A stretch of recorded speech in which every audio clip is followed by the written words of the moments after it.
Assalamualaikum warahmatullahi wabarakatuh. Selamat pagi, salam sejahtera bagi kita semuanya. Yang saya hormati Bu Betty, teman saya kita acara ini. Beliau adalah Kepala Seksi Penyuluhan dan Layanan Informasi KPPBC TMPA Jakarta selaku agen Fasilitas Bea Cukai.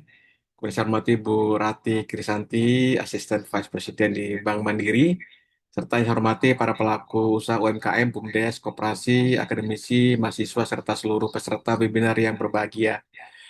Puji dan syukur kita panjatkan kepada Allah SWT karena rahmat dan karunia-Nya kita dapat hadir bersama di webinar ini yang bertajuk dengan Paham Produk Letter of Credit Ekspor yang diselenggarakan atas kolaborasi antara Pos Indonesia, Bank Mandiri, dan Bea Cukai Jakarta Halim Perdana Kusuma dan komunitas UMKM Neklas. Perkenalkan, saya Joni Eka Putra, Kepala Marketing Pos Indonesia, juga sekaligus Wakil Ketua Bidang Transportasi dan Logistik di komunitas UMKM Neklas yang pada kesempatan ini kita sebagai host dan moderator. Bapak Ibu sekalian, yang saya hormati, saat ini peluang ekspor bagi UMKM Indonesia semakin terbuka luas, namun masih banyak eksportir pemula yang merasa khawatir ternyata terkait keamanan pembayaran ini Bu dari buyer luar negeri. Karena itulah pemahaman mengenai letter of Kami credit ini suaranya coba ya. kurang ya Bu ya. Sampai tadi tak buka ya. Oke. Karena itu pemahaman mengenai letter of credit ini sangat penting. Merupakan salah satu instrumen pembayaran internasional. Mudah-mudahan webinar ini bisa memberikan pemahaman yang lebih mendalam tentang konsep dasar letter of credit. Atas nama Pos Indonesia, kami mengucapkan terima kasih banyak atas kehadiran Bapak Ibu sekalian, para pelaku usaha UMKM yang telah bergabung di Zoom ini. Oke, kita sebelum acara ini dimulai, kami putarkan sesi utama ini. Kami perkenalkan untuk lebih dekat mengenai transformasi dan layanan Pos Indonesia yang saat ini terus berkembang menjadi perusahaan yang menjadi logistik nasional yang mendukung ekosistem perdagangan dan ekspor Indonesia. Mari kita saksikan company profile Pos Indonesia.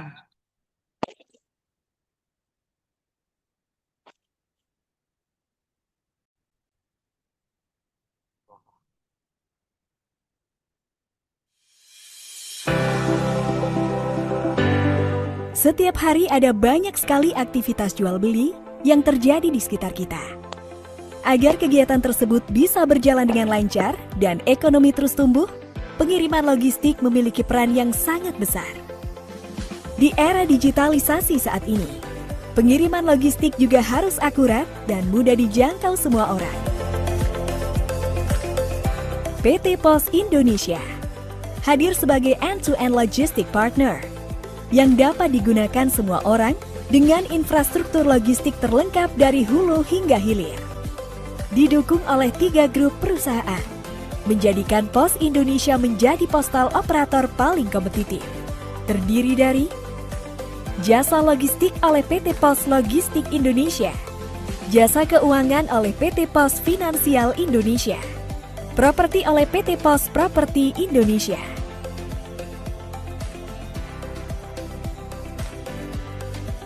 Berbagai pelayanan kurir, logistik hingga finansial dapat diakses secara mudah, real-time, cepat, aman, dan praktis dengan menggunakan aplikasi digital Pos Indonesia yang terintegrasi.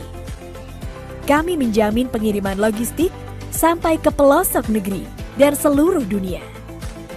Kami juga telah menjadi solusi bagi lebih dari 1 juta UMKM dan 4.700 korporasi. Didukung oleh 10.000 armada, baik darat, laut, dan udara di seluruh Indonesia yang siap melayani pelanggan setiap harinya. Logistik Pos Indonesia telah berkontribusi besar dalam kemajuan perekonomian di Indonesia, baik kegiatan ekonomi di wilayah terpencil, terdalam, terdepan, dengan pelayanan prima mulai dari antar jemput, pengemasan, sampai dengan asuransi. Pos Indonesia melayani berbagai bentuk pengiriman, didukung oleh supply chain yang lengkap, mulai dari contract logistics, project logistics, hingga fulfillment center. Selain sebagai solusi pengiriman logistik, Pos Indonesia juga menjadi solusi kegiatan ekspor impor lintas negara dengan sistem International Freight Management yang lengkap. Setiap perpindahan barang mulai dari gudang, pelabuhan atau bandara, hingga tiba di tempat tujuan, selalu dimonitor menggunakan metode point-to-point dengan koneksi yang bekerja sama antar negara. Hingga seluruh penjuru dunia, United States dan Kanada, South America, Eropa, Afrika, dan Asia. Seluruh proses dari awal hingga akhir dimonitor dengan real-time dashboard reporting system.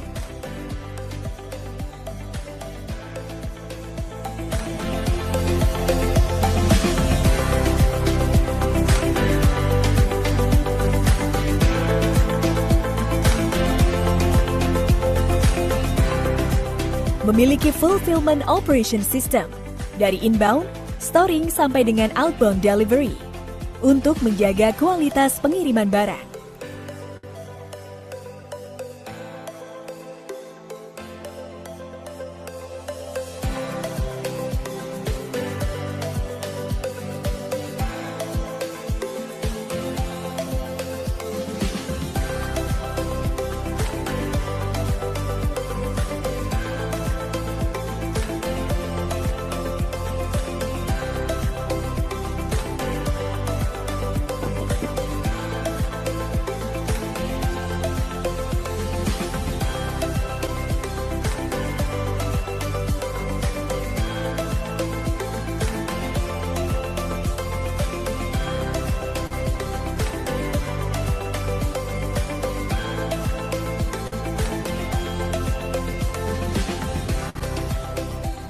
Kami telah memiliki pengalaman dan kepercayaan dari berbagai pelanggan, baik dari sektor pemerintah dan juga swasta. Dan sebagai bentuk keseriusan kami dalam memberikan pelayanan terbaik, Pos Indonesia selalu memperhatikan faktor kualitas, kesehatan, keselamatan, serta kebersihan lingkungan dalam menjalankan tugas. Pos Indonesia, your trusted logistic partner.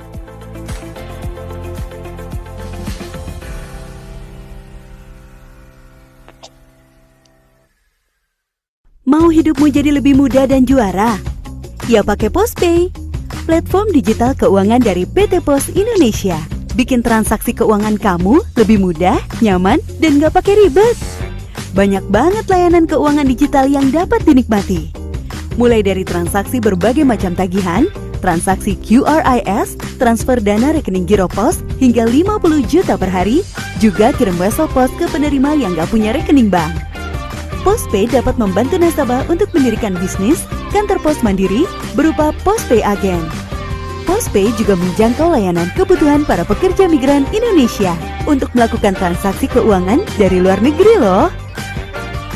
PosPay adalah solusi bagi pelaku bisnis konvensional dan syariah, wirausaha milenial, sampai UMKM.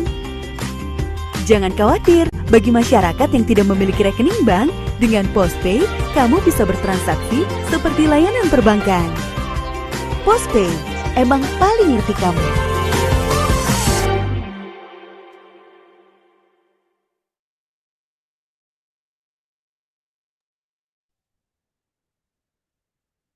Oke, itulah sekelumit company profil Pos Indonesia yang sudah berdiri lebih dari 200 tahun lebih ya, di masa-masa zaman penjajahan dulu sampai sekarang masih ada. Nah, untuk diketahui bahwa kegiatan webinar Pospreneur ini sudah 166 kali kami adakan, dan tentunya saya sekarang concern sama Bu Betty nih, itu fokus ke topik-topik ekspor nih. Jadi kami sangat berkeinginan untuk berkontribusi buat Indonesia, apalagi dengan apa namanya, untuk kemudahan ekspor yang saat ini dilakukan oleh pemerintah, dan tentunya peluang-peluang untuk ekspor yang cukup banyak dengan banyaknya beragam produk-produk di Indonesia yang begitu luas nih Bu Betty ini. Dari Sabang sampai Merauke kita punya kopi, punya apapun ya, yang negara yang luar biasa kayanya, tentunya harus diperkuat dengan literasi ekspor ya, dengan pemahaman tentang ekspor. Nah, tema ini sangat sangat sangat mesti kita lakukan berulang kali setiap hari, setiap tahun ya, setiap bulan, setiap minggu gitu, tema-tema ekspor supaya banyak yang lebih paham sekali. Dan tentunya dari Bea Cukai juga banyak berperan dengan untuk pelaku usaha UMKM, apalagi sekarang ini Bea Cukai lagi membangun ekosistem ekspor nasional dan berkeinginan menjadi trade fasilitator sekaligus industrial assistant ya, membantu para eksportir menjalankan kegiatan ekspor secara mudah dan sesuai dengan ketentuan. Itu kita saksikan, ini ada video profil dari Bea Cukai, kita saksikan.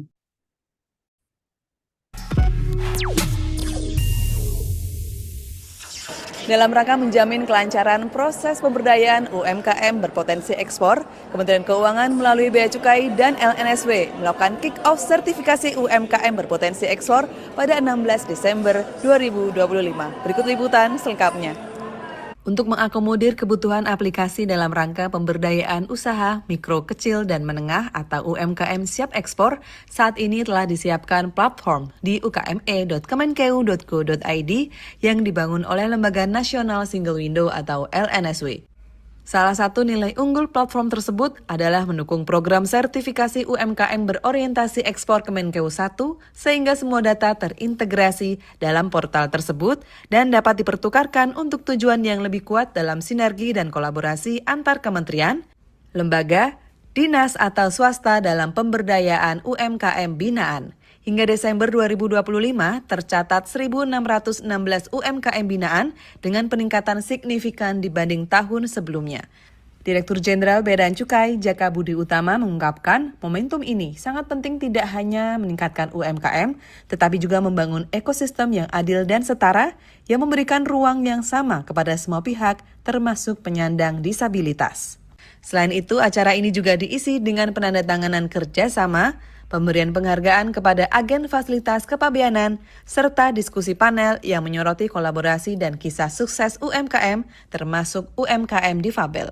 Jadi UMKM itu kita akan bantu untuk ekspor, namun biasanya syarat yang utama adalah sertifikasinya sih yang untuk di luar negeri, karena beberapa negara selalu menerapkan standar dan quality tertentu ya terhadap produk-produk dari suatu negara. Nah, bila sudah tersertifikasi dengan baik, maka tinggal logistiknya nih untuk membawa produk-produk Indonesia ini untuk bersaing di pasar global gitu. Nah, disitulah kami mempunyai peran untuk sebagai salah satu perusahaan logistik di bawah Garuda Indonesia. Tentunya kita akan membantu supaya produk-produk ini dapat siap ekspor, sudah tersertifikasi dan dapat kita deliver kepada negara-negara yang tujuan gitu. Tip and tricks untuk UMKM bisa go ekspor. Nah, seperti kita ketahui bersama, UMKM itu kan newcomers, dia mungkin juga masih newbie lah ya, masih merintis. Nah, bagaimana kita mentreatment yang masih belum well information berkaitan dengan birokrasi, terutama ekspor dan lain sebagainya.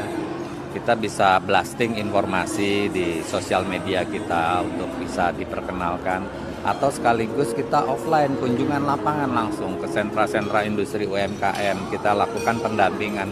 Nah, ini yang sudah biasanya sih ini sudah menunjukkan hasil. Kalau kita offline langsung bertemu bertatap muka, karena tradisi dan budaya orang Indonesia tuh biasanya lebih lebih nyaman kalau ketemu antara petugas dan pelaku UMKM. Nah, ini yang coba kita mau kembangkan. Di era digital memang kita juga sudah punya platform digital, sosial media dan lain sebagainya. Tetapi di sisi lain kita perlu jemput bola, dan harapan kantor-kantor Bea Cukai juga sudah membuka diri melalui klinik ekspor. Silahkan teman-teman UMKM yang masih berkendala, yang mau ekspor, dapat menghubungi langsung kantor Bea Cukai dimanapun UMKM itu berada. Demikian. Melalui kegiatan ini, Bea Cukai menegaskan komitmennya dalam mendorong UMKM Indonesia naik kelas dan berdaya saing ekspor. Dari kantor pusat Bea dan Cukai, Ria Hafiz, Kanal BCTV, mengabarkan. Luar biasa Bea Cukai.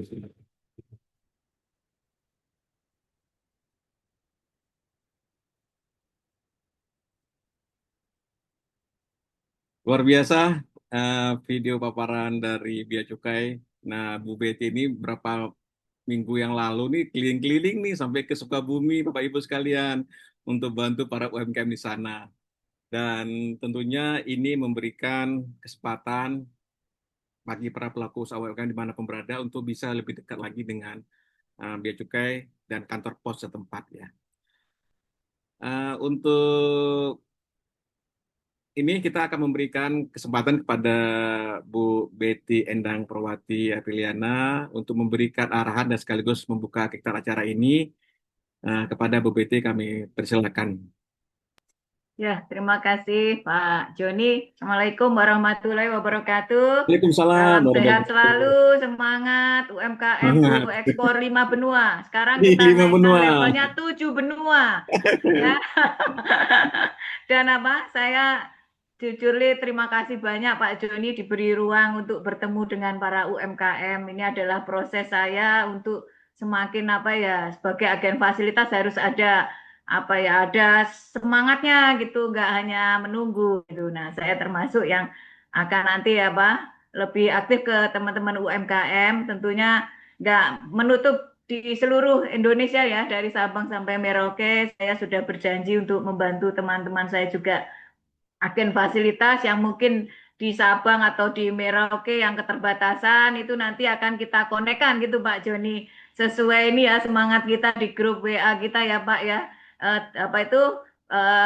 Jarak itu tidak menghalangi kita untuk bersatu untuk gas ke UMKM Go Ekspor 7 benua. Dan kedua, saya juga berterima kasih banyak ini rekan kita Mandiri yang ada di grup kita nih Pak Joni. Ini seperti kita dari kita juga gitu, saling mengisi, mengedukasi, menambah wawasan kita biar kita tidak mudah terkecoh salah arah gitu. Nah, ini dari Bank Mandiri terima kasih banget Pak Singgi dan Bu Ratih yang ini nggak main-main ya, narasumber kita ini Bu Ratih Krisanti. Izin saya bacakan CV-nya.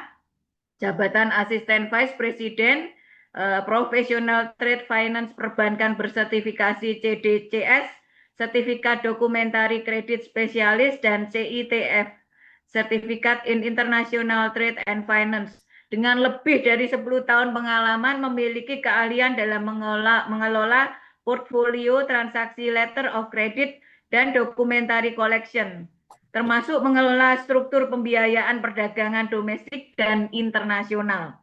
Wah, ini udah ya rekan-rekan UMKM, kenapa kita hadirkan Bu Ratih ini agar makin semangat. Jika ada kendala apapun mengenai Anda meniti karir untuk Go Ekspor 7 benua, itu nggak kerasa berat. Karena ternyata kita semua elemen bangsa ini bersama-sama kita akan mendampingi UMKM untuk sampai bisa pecah telur di 7 benua loh Pak Joni, udah nggak 5 lagi ya. Itu ya.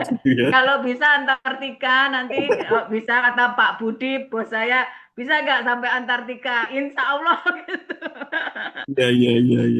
Ya, UMKM jangan pernah patah semangat, dan tetap nanti di webinar selanjutnya pun akan kita isi lagi ya Pak Joni. Kita akan nanya lagi teman-teman kira-kira apa sih yang masih ganjel di pikirannya, yang bikin takut atau itu info aja di grup, nanti kita akan hadirkan narsum-narsum yang lebih kompeten lagi.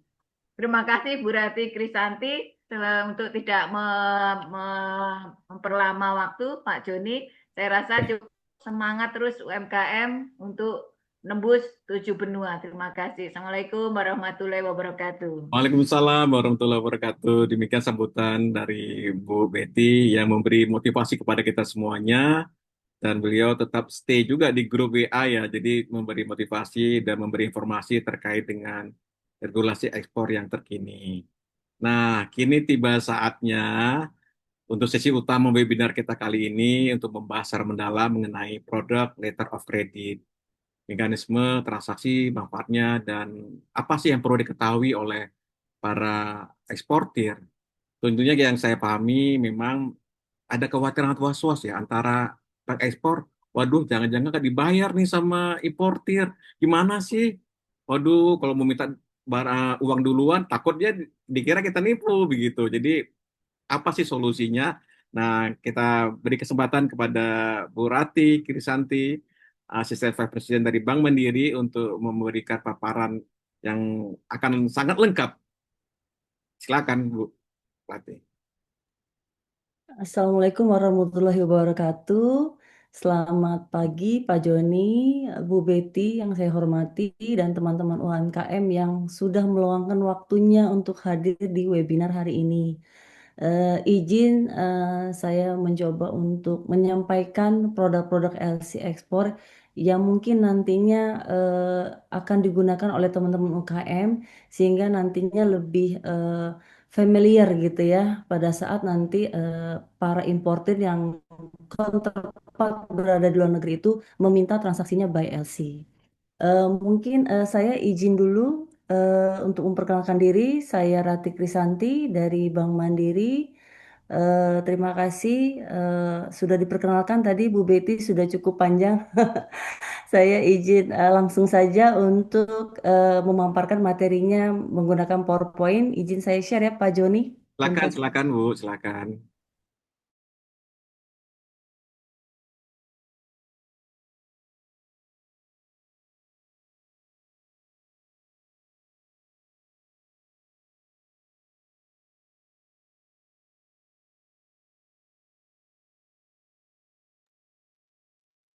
Oke, sudah kelihatan Bu. siap. Sudah kelihatan ya Bapak Ibu semua ya. Sudah Bu. Izin saya mulai.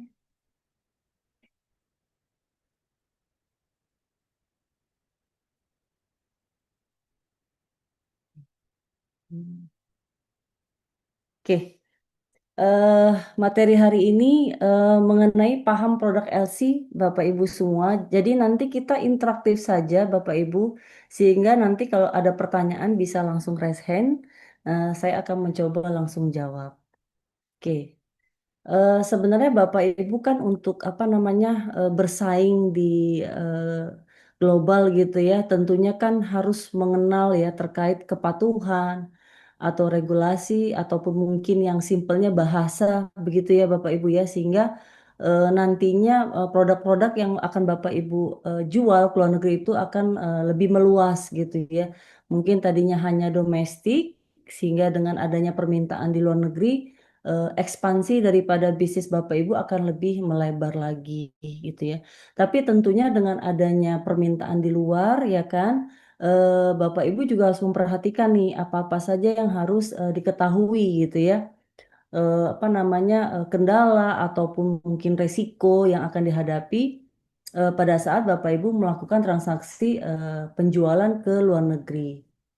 Di sini ada beberapa poin ya Bapak Ibu ya, kurang lebihnya ada 5 poin, tapi saya rasa kendala itu juga tidak terbatas dalam poin-poin ini gitu ya.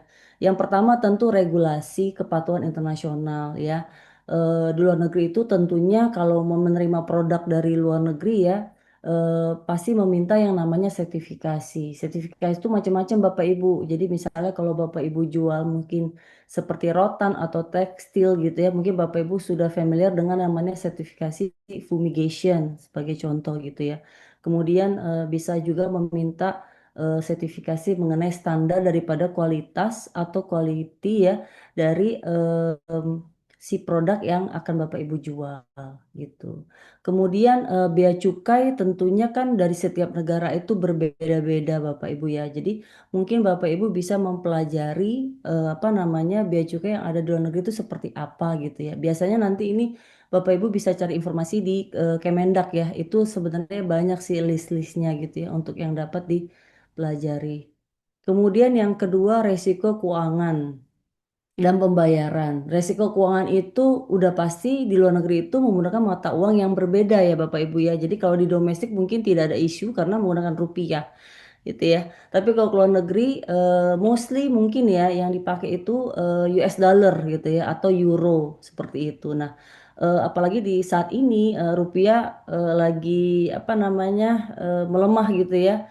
Mungkin kalau impor mungkin impact-nya besar, tapi kalau untuk ekspor mungkin lebih untung ya kalau ke luar negeri ya diekspor gitu ya, karena pihak itu juga sedang melemah dan kebalikannya USD-nya menguat gitu. Nah, kemudian bagaimana caranya gitu ya untuk memitigasi resiko ini? Sebenarnya Bapak Ibu bisa menggunakan yang namanya produk treasury ya, dalam bentuk lindung nilai. Kemudian ada resiko apa lagi? Nah, kalau Bapak Ibu melakukan kontrak, tentu kan Bapak Ibu harus kenal dulu nih sama counterpart di luar negeri gitu ya. Kalau Bapak Ibu tidak kenal, mungkin bisa jadi nanti ketika barang itu sudah diekspor, si importir atau si buyer itu tidak melakukan pembayaran. Apalagi apa namanya posisinya sangat jauh gitu ya. Tidak mungkin Bapak Ibu mendatangi gitu ya. Itu akan sangat sulit seperti itu. Kemudian apalagi logistik distribusi itu bagaimana sih cara pengirimannya gitu ya. Cara pengiriman itu kan tentu kalau UMKM itu kan mungkin barangnya tidak bisa sebesar misalnya barang-barang yang apa namanya korporasi gitu ya. Bisa jadi dalam satu kontainer itu Bapak Ibu tidak mungkin menyewa satu kontainer, mungkin hanya sebagian gitu ya. Sebagian dari kontainer tersebut. Lalu bagaimana nih biaya pengirimannya? Apakah terbatas apa namanya melalui kapal atau terbatas melalui pesawat gitu ya. Mungkin kalau barangnya yang apa namanya yang mudah dibawa melalui udara mungkin itu tidak menjadi sulit gitu ya. Tapi kalau misal barangnya yang cukup kompleks gitu ya, Bapak Ibu perlu melakukan pengirimannya melalui laut seperti itu. Dan waktunya itu juga harus bisa diestimasi nih. Kira-kira berapa lama yang akan dibutuhkan dari Indonesia ke luar negeri seperti itu. Kemudian akses pasar dan persaingan gitu ya. Tentu kan Indonesia ini kan kaya akan sumber daya alam gitu ya Bapak Ibu ya. Saya rasa harga di Indonesia untuk dapat di apa namanya dijual ke luar negeri itu harganya cukup apa namanya kompetitif ya bahkan mungkin murah ya seperti itu. Tapi saya rasa kalau untuk persaingan sumber daya Indonesia itu tidak kalah dengan negara-negara Asia yang lainnya. Nah, yang terakhir adalah pembiayaan. Tentu kalau dari teman-teman UMKM eh, pada umumnya gitu ya, kalau yang saya apa namanya saya tahu gitu ya, menurut pengalaman saya itu terbatas pada modal gitu ya. Modal untuk apa gitu ya? Modal untuk melakukan yang namanya eh, produksi gitu ya, produksi sehingga teman-teman UMKM memang butuh modal untuk memproduksi dari barang belum jadi menjadi barang jadi. Nah, disinilah bank mungkin turut berperan untuk memberikan modal kerja ataupun pembiayaan dengan menggunakan skema ekspor. Kemudian untuk pemahaman instrumen LC, SKB dan mungkin teman-teman UKM biasa menggunakan TT gitu ya, Telegraphic Transfer yang menggunakan metode advance payment karena memang itu adalah instrumen yang paling secure gitu ya buat teman-teman UMKM. Ya, advance payment artinya kan bayar sudah di depan, kemudian setelah diterima pembayaran dilakukanlah pengiriman barang seperti itu. Nah, dalam sesi ini, dalam kesempatan ini, saya akan mencoba menjelaskan LC lebih dalam lagi. Oke, next. eh Kalau ini sih sebenarnya untuk Bank Mandiri sendiri gitu ya, channelingnya itu cukup banyak gitu ya. Untuk Bapak Ibu mau melakukan konsultasi mengenai ekspor ya. Kita memang mungkin Bank Himbara yang mempunyai unit yang namanya trade service gitu ya. Trade service itu adalah unit di Bank Mandiri yang memang specifically ya melayani transaksi trade, mau ekspor, mau import gitu ya, ataupun value chain itu ada unit sendiri Bapak Ibu. Mungkin kalau di bank himbara lain dia menempel di cabang sehingga tidak terfokus untuk melayani suatu produk gitu ya. Mungkin bercampur dengan produk dana gitu ya. Satu orang mungkin melayani dana dan melayani trade. Nah, kalau di Mandiri enggak, dia satu unit khusus melayani trade dan kita itu tersebar 38 unit refusing dari Sabang sampai Merauke. Sehingga Bapak Ibu bisa kontak ke tim trade kami gitu ya yang terdekat di lokasi Bapak Ibu. Untuk hanya sekedar konsultasi juga nggak masalah gitu, tidak harus bertransaksi untuk tanya-tanya mengenai apa namanya trade gitu ya.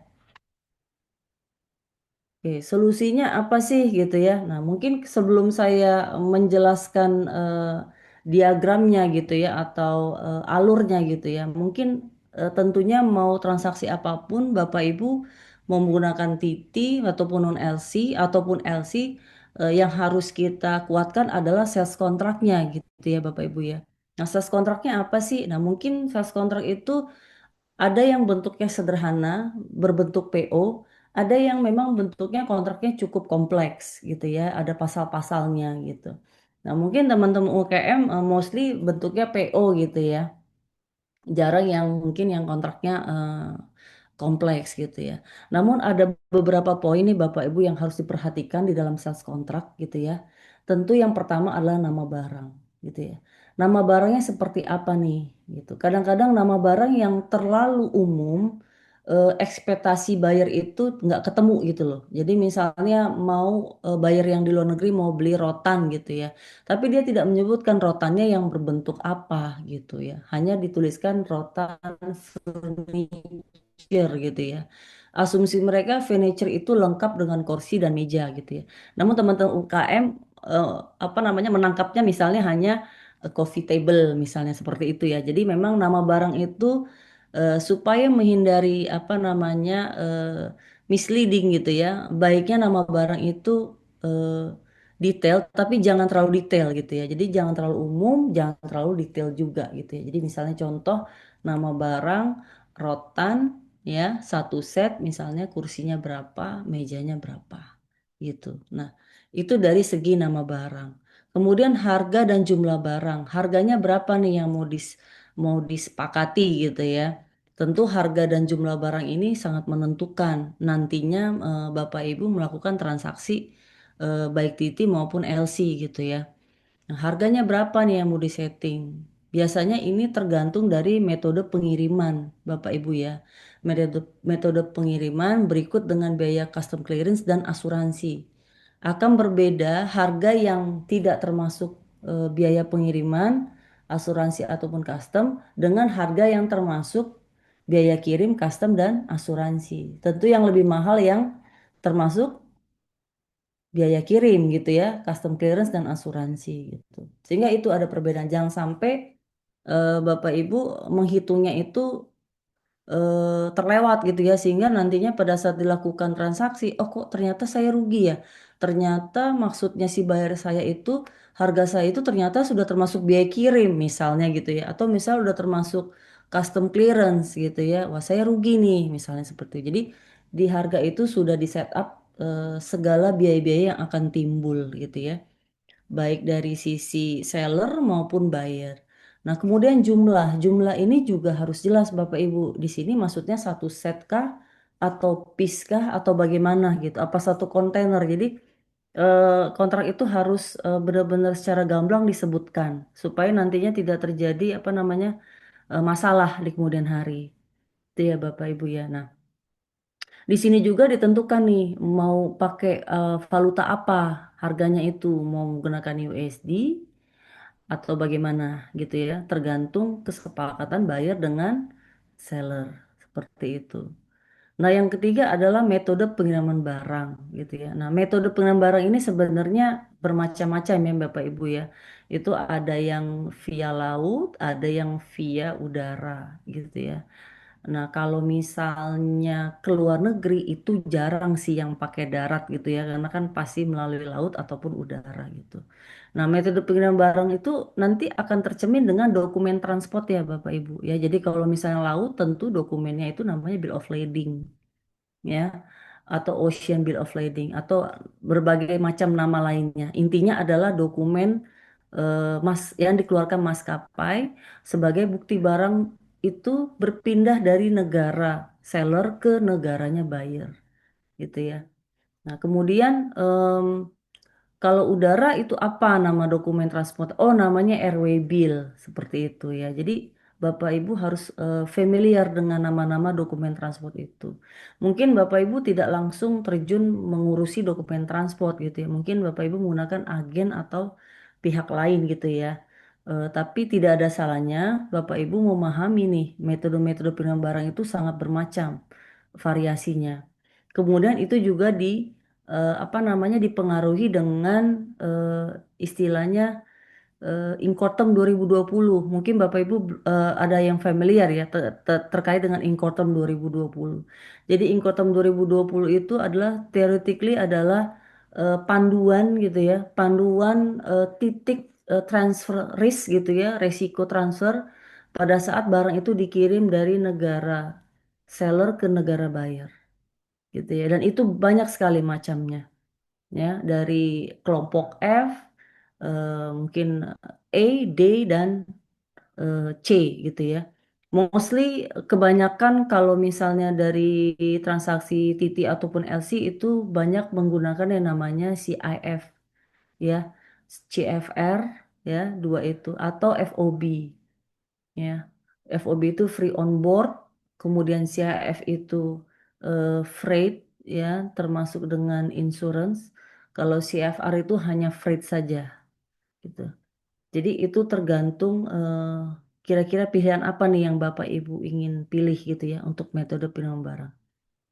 Seperti itu. Dan itu juga akan mempengaruhi dengan harga nilai barang. Kalau transfer risk-nya itu Bapak Ibu semakin apa namanya semakin melebar gitu ya, titik barangnya sampai ke negara buyer itu tentu akan lebih mahal harga barangnya. Tapi kalau misal titik ininya hanya di gudangnya seller gitu ya, sudah ditransfer resikonya, maka itu harusnya lebih murah. Seperti itu harga barangnya. Kemudian apalagi ada pihak yang melakukan custom clearance, siapa nih yang akan melakukan gitu ya. Kalau yang melakukan clearance itu buyer, ya berarti harganya harusnya lebih murah. Ya, tapi kalau yang melakukan custom clearance dari pihak seller atau Bapak Ibu gitu ya, tentu harga yang akan disepakati harusnya lebih mahal. Seperti itu. Sama halnya dengan terkait dengan asuransi.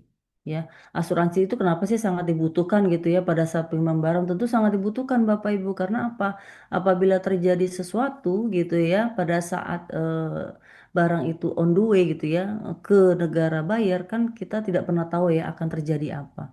Misalnya terjadi kecelakaan ya atau mungkin terjadi yang seperti di Somalia itu ya terjadi pembajakan gitu ya pirates, nah itu semuanya harus di cover dengan asuransi. Tentunya importir atau buyer menginginkan barangnya itu dalam kondisi yang sudah di cover asuransi seperti itu. Nah, kemudian dokumen yang dibutuhkan apa? Kalau yang simple untuk ekspor tentu hanya tiga ya Bapak Ibu ya. Invoice, ya dokumen tagihan Bapak Ibu semua untuk menagihkan nih harga jualnya berapa gitu ya. Yang mau ditagihkan berapa ya. Kemudian yang kedua itu BL, Bill of Lading yang tadi saya sebutkan atau RW Bill. Biasanya gandengan dengan packing list ya. Nah, bill of lading itu kalau misalnya apa namanya terdapat beberapa seller itu biasanya dijadiin satu tuh kontainernya. Nanti Bapak Ibu biasanya nanti si buyer itu terimanya house BL ya, karena dipecah-pecah gitu ya. Nah, seperti itu. Kemudian yang terakhir metode pembayarannya apa nih? Sebenarnya metode pembayaran itu ada tiga ya Bapak Ibu ya, tapi mungkin aku nggak akan jelaskan satu-satu. Aku akan fokus jelasinnya di dokumentari kredit atau yang dikenal dengan letter of credit atau LC gitu ya. Nah, bedanya dengan Titi apa gitu ya? Titi itu kan sebenarnya ada dua ya, open account atau advance payment. Bedanya apa sih sama Titi? Kalau Titi itu dokumen transportnya itu dikirimkan direct langsung ke negara negara buyer, ke alamatnya buyer gitu ya. Untuk apa dokumen transport itu? Tentu untuk menebus barang di pelabuhan Oh, gitu. boleh Ya, lalu coba. Ah, boleh ada yang mau bertanya? Lanjut aja Bu, lanjut nanti kita buka. Oh lanjut, oke baik. Jadi seperti itu. Nah bedanya dengan LC apa? Oh kalau LC itu dokumennya itu tidak dikirimkan langsung ke alamatnya si buyer, tapi diserahkan ke bank dulu nih. Misalnya contohnya ke Bank Mandiri, gitu ya. Diserahkan ke Bank Mandiri, invoice BL of lading dan packing listnya untuk kita periksa, gitu ya. Periksa dengan apa? Membandingkannya dengan letter of credit yang diterbitkan oleh si buyer. Bedanya dengan collection apa? Itu sama, kasih ke bank juga. Cuman bedanya dokumennya tidak diperiksa. Oke. Nah, kemudian kalau kita lihat kiri kanan, yang mana nih yang resikonya paling tinggi buat seller gitu ya? Kalau di sebelah kanan, open account itu high risk ya, karena Bapak Ibu kirim dulu barang ya, setelah barang diterima oleh buyer, cocok gitu ya, sesuai, kemudian buyer itu melakukan pembayaran gitu ya. Nah, lowest risk-nya apa? Advance payment gitu ya. Tapi kadang-kadang kan apa namanya ada beberapa buyer yang keberatan nih melakukan advance payment gitu ya. Lalu solusinya apa untuk apa namanya menutupi gap itu gitu ya. Open account eh, sangat berisiko untuk seller meminta advance payment, si bayarnya pun keberatan karena harus bayar di depan. Nah, solusinya apa ya? Solusinya di antara tengah-tengah ini, ya, Bapak Ibu. Yang mana yang paling apa namanya memadai ya? Tentunya yang documentary kredit, ya.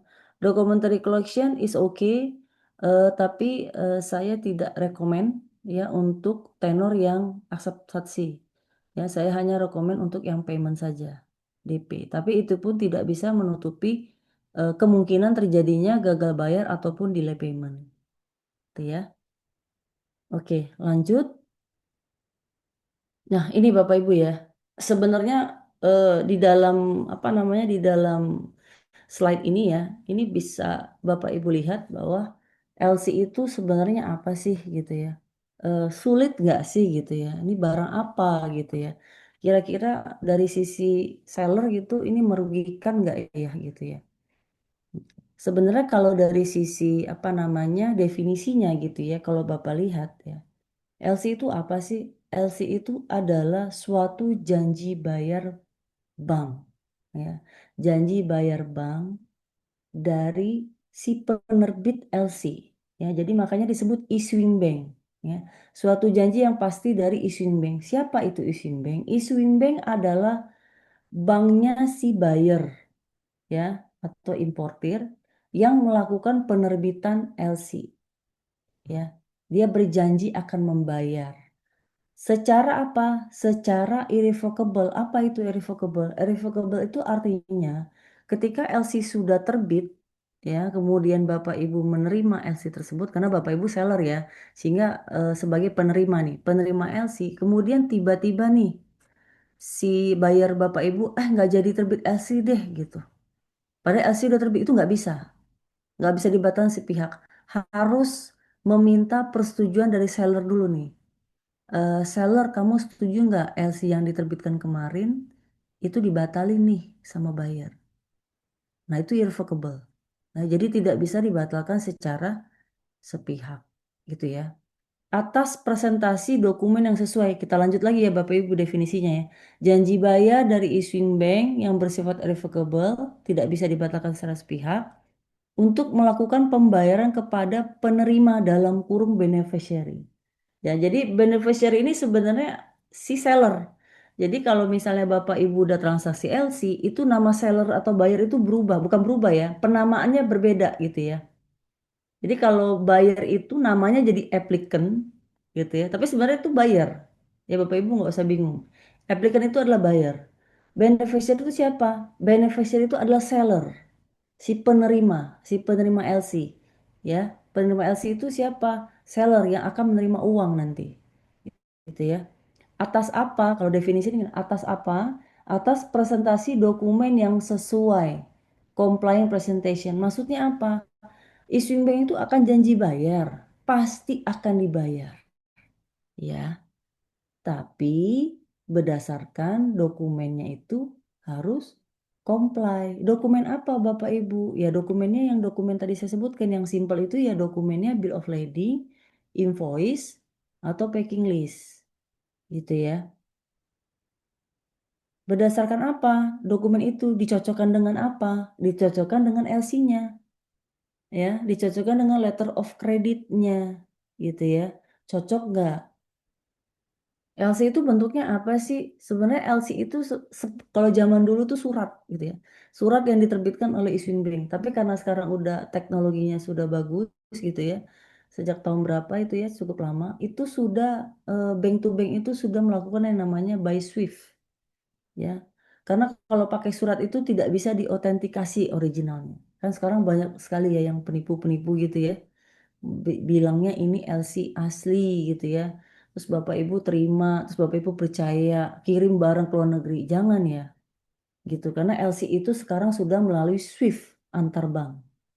Ya, sehingga nanti Bapak Ibu apabila menerima LC, di situ kelihatan tuh penerbit banknya siapa, penerima banknya siapa. Contoh, penerbit banknya ini punten saya sebut merek ya. Penerbit banknya misalnya Maybank di Malaysia, ya. Kemudian penerima banknya Bank Mandiri. Nah, Bapak Ibu jangan cepet-cepet percaya langsung packing barang kirim tuh, ya. Jangan seperti itu. Bapak Ibu cek dulu nih, oh penerimanya Bank Mandiri, aku ke Bank Mandiri deh. Aku mau cek bener nggak ini Bank Mandiri terima LC ini gitu, ya. Nanti kita bantu cek. Kalau ternyata tidak ada, teman-teman perbankan akan menjawab, LC ini tidak ada di sistem. Artinya apa? Itu sama dengan LC ini palsu. Begitu, ya. Tapi kalau teman-teman perbankan setelah mengecek, oh LC ini ada Pak, Bapak ya dari PT ini, karena di LC itu ada nama PT-nya Bapak Ibu. Jadi nggak sembarang kita meneruskan LC ke pihak-pihak yang tidak terkait di dalam LC gitu ya. Jadi di LC itu disebutin nama bayarnya ya, sekarang kan penamanya applicant. Nama bayarnya siapa, nama sellernya siapa. Ya, sebagai contoh nama sellernya PT ABC. Kemudian yang datang ke counter kami PT XYZ. Itu nggak kita terusin LC-nya karena bukan yang bersangkutan. Harus yang bersangkutan yang meminta LC. Gitu. Nah, biasanya kami berkoordinasi ya di sistem kami bisa lihat PT ABC ini punya rekening nggak ya di Bank Mandiri. Kalau dia punya, kami bisa kontak ke cabang pengelola rekening. Tolong dong Bapak Ibu cabang, ini ada nasabah Anda terima LC. Boleh minta kontak personnya. Nah, itu seperti itu. Ya. Jadi LC itu eh, sekarang udah nggak zaman bentuk surat, udah tidak ada lagi. Semua bentuknya SWIFT gitu ya. Kemudian di dalam LC itu ada apa aja gitu ya. LC itu sendiri sebenarnya bermacam-macam. Fieldnya banyak. Mungkin kalau baru pertama kali pusing kali ngeliatnya gitu ya. Ini ada field ini, field ini, field ini gitu ya. Tapi sebenarnya field-field tadi itu sebenarnya mencerminkan kontrak Bapak Ibu. Ya, kontrak yang ini tadi. Nih, nama barang, harga, metode pengiriman, kemudian dokumen dibutuhkan apa, bayarnya seperti apa. Itu ada di LC semua. Sehingga yang di dalam kontrak itu mostly pada umumnya adalah mencerminkan ya di dalam LC-nya. Jadi kalau sales kontraknya nama barangnya besi, harusnya LC-nya besi juga gitu ya. Kemudian kalau sales kontrak harganya 1 juta US dollar, di LC-nya juga 1 juta US dollar gitu. Ya, seperti itu. Jadi kalau Bapak Ibu baru pertama kali bermain LC gitu ya, baiknya kontraknya itu disepakati dulu maunya apa. Habis itu nanti pihak apa namanya buyer meminta penerbitan LC tersebut gitu ya.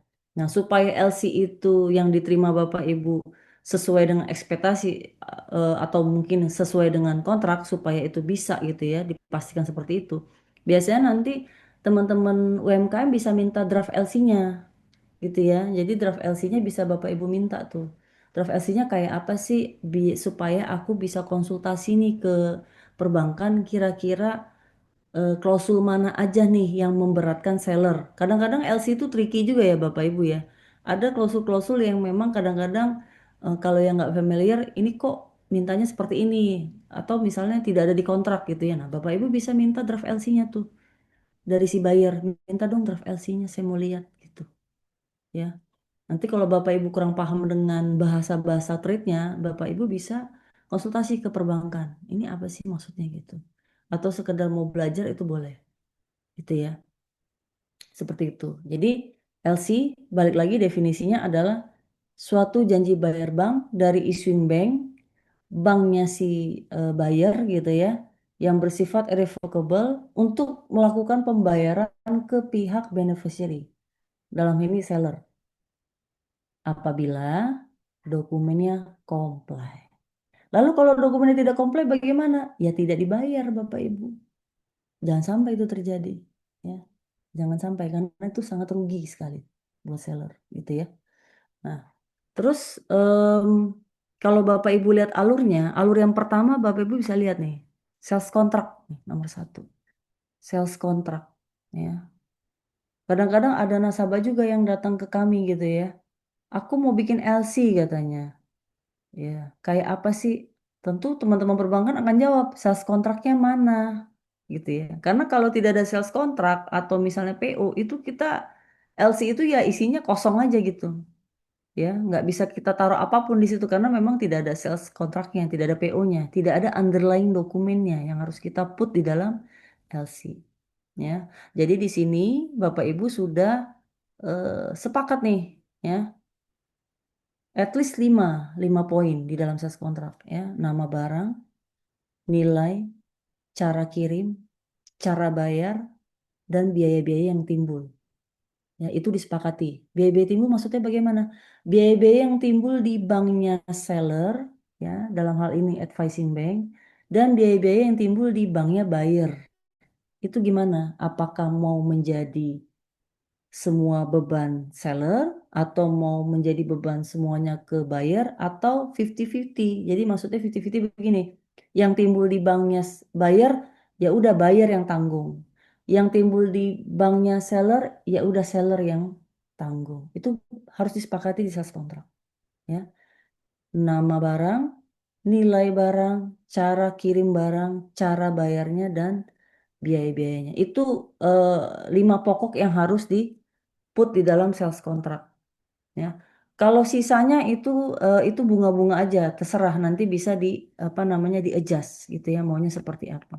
Karena kadang-kadang industri batu bara itu akan berbeda dengan industri kertas, akan berbeda dengan industri perikanan, akan berbeda dengan industri mengenai perhutanan, ya, beda-beda semua. Semua mempunyai kepentingan dokumen, mintanya seperti apa, gitu ya. Kemudian dari angka satu ini kan sudah terjadi nih sales kontrak gitu ya, sudah sepakat. Lalu apa yang dilakukan oleh si buyer? Buyer ini atau importer ini counterpart Bapak Ibu ya, karena kan Bapak Ibu seller. Dia akan meminta permohonan LC nih ke banknya si importir. Ya, biasanya ya di negara yang sama ya. Jadi kalau misalnya importirnya di Malaysia, tentu ya menggunakannya bank yang ada di Malaysia, gitu ya. Seperti itu, mostly seperti itu. Nah, permohonan LC sebenarnya ini teknisnya dia hanya mengisi form Bapak Ibu, mengisi form eh, yang mana nanti form itu akan tercermin nih dari sales kontrak ke LC-nya, gitu ya, akan tercermin. Setelah LC itu diterbitkan gitu ya, ini kan nomor 3 nih Bapak Ibu, diterbitkan, dia akan dikirim ke advising bank. Advising bank ini banknya seller. Dari mana dia tahu misalnya ke Bank Mandiri? Itu dari form ini. Biasanya nanti si buyer akan nanya nih ke Bapak Ibu, nanti kamu LC-nya mau diterima di bank mana? Nanti dia nanya nih, oh aku pilih Bank Mandiri aja gitu misalnya. Nanti dia isi form di Bank Mandiri gitu, ya. Nah, ketika itu nanti sudah terbit LC-nya, Bank Mandiri terima, Bank Mandiri tentunya akan mengkontak Bapak Ibu, ya, meneruskan gitu ya, kontak ke Bapak Ibu, misalnya PT ABC ini LC-nya sudah saya terima, saya boleh email kemana, gitu ya. Kemudian apakah sudah punya rekening DHE Rexus? Ya, jadi kalau Bapak Ibu misalnya yang diekspor itu SDA gitu ya, SDA akan ada 2 jenis, SDA migas dan non migas itu wajib punya rekening DHE Rexus, ya. Oke, sepertinya ada yang bertanya. Ibu Umi ya, mau Nanti aja bertanya Bu, silakan. nanti aja Bu, terakhir aja Bu. Oh, nanti terakhir aja, oke, siap. Nah, setelah diteruskan LC-nya, teman-teman eksportir ini atau teman-teman kami ini akan membaca nih LC-nya. Ini. Nah, teman-teman nggak usah sungkan, nggak usah bingung. Kalau nggak paham dengan isi LC-nya, teman-teman bisa tanya ke teman-teman perbankan. Ini klausul apa sih maksudnya gitu. Ini saya harus ngapain sih? Nanti kita guide, ya kita bantu prosesnya seperti apa, step by stepnya gitu ya. Nah, setelah Bapak Ibu terima LC-nya, Bapak Ibu akan baca nih, oh dia minta dokumen invoice 3 original. Nanti Bapak bikin invoice Bapak Ibu. Ya, nanti pakai kop surat, tanda tangan, tagihannya berapa? Misalnya mau $1 juta, oke, bikin invoice-nya. Yang kedua, barangnya dikirim, dia mintanya bill of lading, oh berarti dikirim melalui laut nih, via laut. Ya, jadi Bapak Ibu berkoordinasi dengan maskapai pelayaran untuk menyiapkan barang yang akan dikirim. Ya, nanti Bapak Ibu nanti dapat yang namanya bill of lading. Ya, kemudian minta apa lagi bill of ladingnya? Oh, mintanya 3 asli full set. 3 asli, 3 original. Oke. Kemudian apalagi diminta packing list. Oke, biasanya gandengan. Ya, udah itu saja dokumen yang mintanya di LC ya. Sudah, berarti 3 itu saja yang diserahkan. Ya. Kemudian cara nyerahinnya gimana? Oh, cara menyerahkannya ke bank tentu ya. Makanya di sini ya kan 5 paralel ngirim barang, 6-nya presentasi dokumen. Nih di sini ya. Apakah sesimpel itu? Enggak juga. Dokumennya sudah dipenuhi semua. Sekarang tinggal klausulnya dibaca. Mintanya apa? Misalnya, Bapak Ibu boleh present dokumen itu misalnya paling lama 20 hari sejak tanggal BL. Oh, berarti nggak bisa lama-lama nih kasih ke Bank Mandiri. Karena hanya dikasih waktu 21 hari sejak BL diterbitkan. Kemudian Bapak Ibu lihat lagi, ini LC-nya expiry-nya kapan? Karena kalau Bapak Ibu terlalu lama tidak dikirimkan barangnya atau dokumennya tidak dikasih-kasih ke bank, itu ada durasinya. Ya, biasanya itu 3 sampai 6 bulan. Jadi LC itu sendiri ada expiry date-nya gitu ya. Itu contoh simpelnya. Kemudian setelah di present, kami ini sebagai banknya seller gitu ya, advising bank di sini kami pre-checking Bapak Ibu. Ya, kami pre-checking. Jadi kami lihat oh LC-nya mintanya berapa, kemudian dokumennya berapa gitu ya. Contoh simpel misalnya gini. LC-nya mintanya invoice-nya 3 asli, tapi Bapak Ibu cuma submit 2 asli. Nah, kita kasih tahu nih ke Bapak Ibu pre-checking, oh ada potensi discrep nih tidak comply karena yang dimintanya tidak sesuai. Kita akan kontak ke Bapak Ibu. Bapak Ibu ini invoice-nya kurang 1. Mohon dibantu dibuatkan. Gitu 1 lagi. Gitu ya. Kemudian kalau nggak dibuatin kenapa? Impact-nya ya kalau tidak dibuatkan nanti sesuai definisinya. Ya nanti tidak dibayar. Kenapa? Issuing bank itu hanya membayar jika dokumennya comply. Ya, kalau misalnya kurang 1 ya jadinya tidak comply atau diskrepensi. Kemungkinannya apa yang terjadi? Bisa jadi tidak dibayar, itu yang ekstrim, atau dibayar tapi lama, delay, gitu ya, karena tidak sesuai dengan LC. Gitu. Nah, setelah itu proses apalagi gitu ya. Kalau present dokumennya sudah sesuai, sudah oke gitu ya dengan LC-nya, sudah clean, Bank Mandiri akan kirimkan dokumennya itu yang terdiri dari invoice, bill of lading, dan packing list itu ke issuing bank, ya, ke banknya buyer. Dia akan cek, ya, akan cek. Setelah dicek, oh sudah cocok nih, sudah comply, ya. Nah, nanti issuing bank akan melakukan yang namanya pembayaran, ya. Pembayarannya itu ada 2 metode pembayarannya ya Bapak Ibu ya. Ada site, ada usance ya. Nah, untuk teman-teman UMKM yang baru main SLC gitu ya, saya sarannya mintanya site aja. Karena itu pendek gitu ya. Jadi pembayaran itu sudah dilakukan 5 hari sejak dokumen-dokumen tadi diterima di issuing bank. Itu paling lama 5 hari kerja. Ya, argonya dihitung dari dokumen itu sudah diterima issuing bank. Jadi misalnya diterimanya 1 Juni, itu paling lambat Bapak Ibu sudah terima di 5 Juni. Pendek ya. Ya, karena itu dinamakan site ya. Kalau Yusen bagaimana? Kalau Yusen itu dia berjangka. Jadi misalnya LC-nya ngomong, "Oh, metode pembayarannya Yusen. Yusen sih apa? 30 hari sejak tanggal BL ya. Jadi dokumen diterima di sini 1 Juni, kemudian karena tenornya 30 hari sejak BL, BL-nya itu taruhlah misalnya 28 Mei ya. Sehingga nanti issuing bank akan melakukan pembayarannya nanti 28 Mei ya, 30 hari sejak 20 Mei itu jatuh di 28 Juni. Ya, sehingga Bapak Ibu akan menerimanya nanti 28 Juni. Beda dengan yang site tadi. Ya, kalau site itu hanya 5 hari kerja. Nanti kalau Bapak Ibu tanya, kalau dari saya nyerahin dokumen itu berapa hari saya terima? Kurang lebih 10 hari. Kenapa? Karena ada perjalanan dokumen tadi Bapak Ibu. Kan dokumennya jalan dulu nih, dikirim pakai DHL. Ya, dokumen yang BL, invoice, itu tadi dikirim melalui DHL. Nah, kalau Singapura itu butuh waktu 1 sampai 2 hari. Ya, untuk pengiriman dokumen. Kalau untuk ke Eropa mungkin 3 sampai eh, mungkin 1 sampai 3 hari lah. Ya, kalau agak lebih jauh lagi mungkin 3 sampai 5 hari. Kurang lebih effectively Bapak Ibu terima pembayaran itu 10 hari. Ya, rata-rata 7 sampai 10 hari. Ya, untuk menerima pembayaran dari issuing bank. Ya. Seperti itu. Nah, bedanya dengan Titi apa? Kalau Titi nggak ada jaminannya dari bank. Ya, bisa jadi Bapak Ibu sudah kirim, ternyata di ghosting misalnya, nggak dibayar-bayar nih. Ya, padahal kapal sudah nyampe di negara buyer, ya. Bahkan mungkin sudah dibuka kontainernya. Ya, tapi ketika di calling, ketika dikontak, tidak ada jawaban.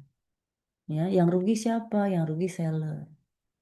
Ya, karena tidak ada kepastian pembayaran. Nah, kalau LC tidak, ya, even kalau misalnya dana si importer ini atau si buyer ini tidak ada, yang menjamin itu uangnya issuing bank nanti yang bayar. Itulah yang namanya LC itu lebih secure, ya, karena yang janji bayar itu bukan importir, bukan si buyer, tapi yang janji bayar adalah bank, issuing bank, ya, seperti itu. Itu bedanya. Dari diagram ini dapat kita lihat bahwa apa sih kelebihan dan resikonya gitu ya. Kelebihannya dari sisi seller tentu tadi yang saya bilang ada jaminan pembayaran sepanjang dokumennya comply. Jadi saran saya teman-teman UMKM itu ya kalau mau terima LC mintanya yang simple-simple aja. Ya jangan dokumen yang ribet-ribet. Ya karena kalau dokumennya makin ribet nanti makin susah nih. Ya nanti ada celah nantinya dokumen itu tidak comply. Ya, misalnya nih contoh. Oh, dia minta dokumen fumigation yang diterbitkan oleh Kadin, minta certificate of quality of quantity bla bla bla bla banyak sekali dia minta di LC. Ya, kalau saran saya, dokumen-dokumen itu baiknya nggak usah di-put di LC. Mintanya yang simpel aja apa? Invoice, bill of lading. Udah itu aja atau packing list. Nanti kalau dia minta dokumen yang lain, ya udah nanti saya kirim aja direct gitu ya.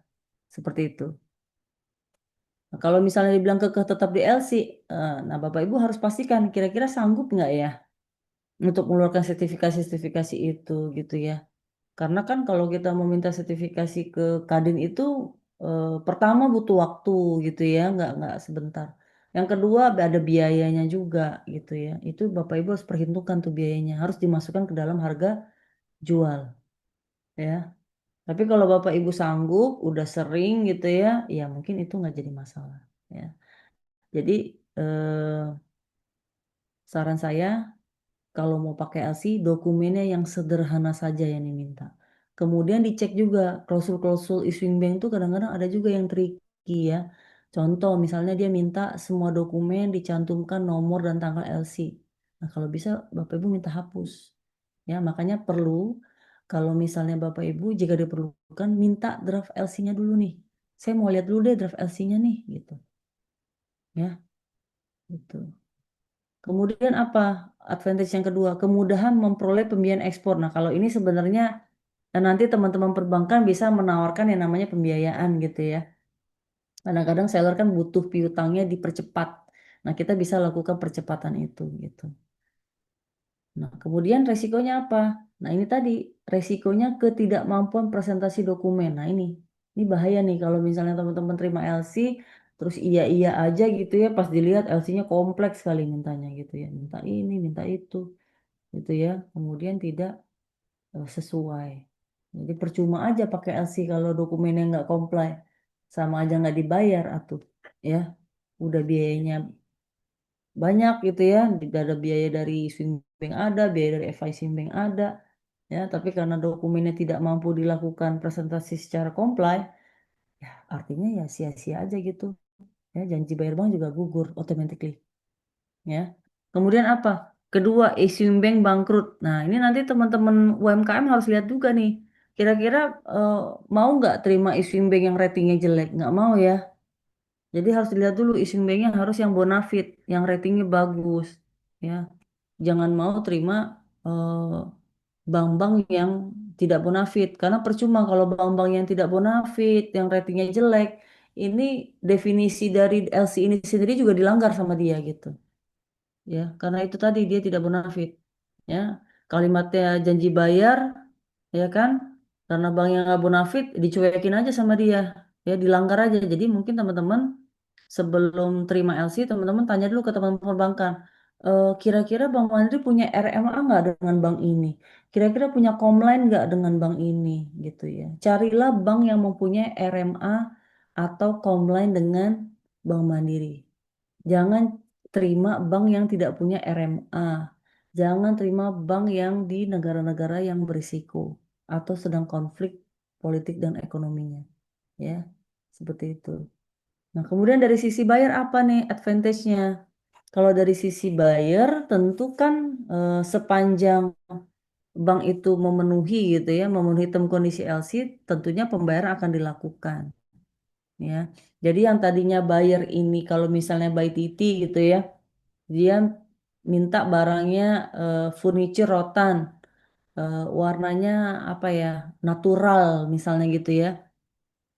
Karena dia titi, pas dibuka ternyata furniturnya bukan rotan misalnya, tapi dari kayu serbuk gitu ya. Terus warnanya beda, agak gelap gitu lah ya. Tadi awal minta rotan yang dikirim kayu bubuk. Nah itu kan kalau nggak pakai LC rugi juga bayarnya ya kan. Istilahnya tidak sesuai nih dengan kontrak ya. Jadi untuk memitigasi barang yang tidak sesuai itu LC cocok juga buat bayar.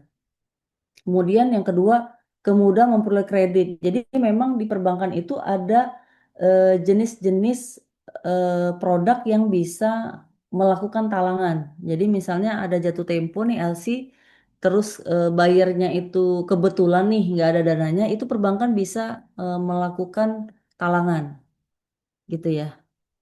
Kemudian risikonya apa? Risikonya fraud dokumen. Tidak menutupi kemungkinan seller itu kadang-kadang ada yang nakal juga tanda kutip ya. Dia bikin BL palsu gitu ya.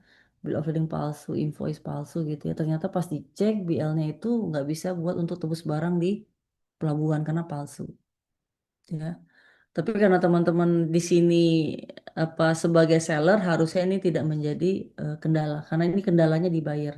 Yang kedua, LC tidak dapat dibatalkan secara pihak. Iya, karena LC itu irrevocable. Once itu LC terbit, ya artinya LC itu berlaku dan apabila seller melakukan present dan comply itu harus dibayar. Jadi tidak bisa LC itu tiba-tiba dibatalin itu nggak bisa. Harus disetujui dulu dari seller. Seller setuju nggak dibatalin. Ya, sama hal dengannya amendment. Misalnya, LC terbitnya $1 juta. Harganya misalnya satu apa namanya satu rotan itu harganya misalnya satu batang rotan itu misalnya 1.000 misalnya contoh aja Bapak Ibu $1.000. Tiba-tiba LC-nya diamen jadi 500. Itu nggak bisa sepihak juga Bapak Ibu. Kan turun ya harganya ya, jadi decrease kan. Itu tidak bisa sepihak. Harus disetujui dulu oleh seller. Kalau sellernya tidak setuju, yang masih berlaku ada yang $1.000 tadi. Ya $500 tidak berlaku karena belum ada persetujuan dari seller. Ya, itu apa benefitnya ya kalau pakai LC gitu. Jadi nggak bisa dibatalkan secara sepihak gitu. Nah, dari diagram ini ada yang mungkin mau ditanyakan? Kalau belum, aku lanjut lagi ke solusi. Oke, Ya, lanjut aja dulu Bu, lanjut aja. oke, siap. Nah, kalau solusinya apa nih Bank Mandiri gitu ya? Kalau kita lihat solusi Bank Mandiri itu kita bisa kasih pembiayaan baik dari sisi seller maupun dari sisi buyer, Bapak Ibu. Ya, jadi teman-teman UMKM ini bisa apa namanya menanyakan nih kira-kira Mandiri ada kasih apa nih ya buat kami-kami nih yang mau melakukan ekspor.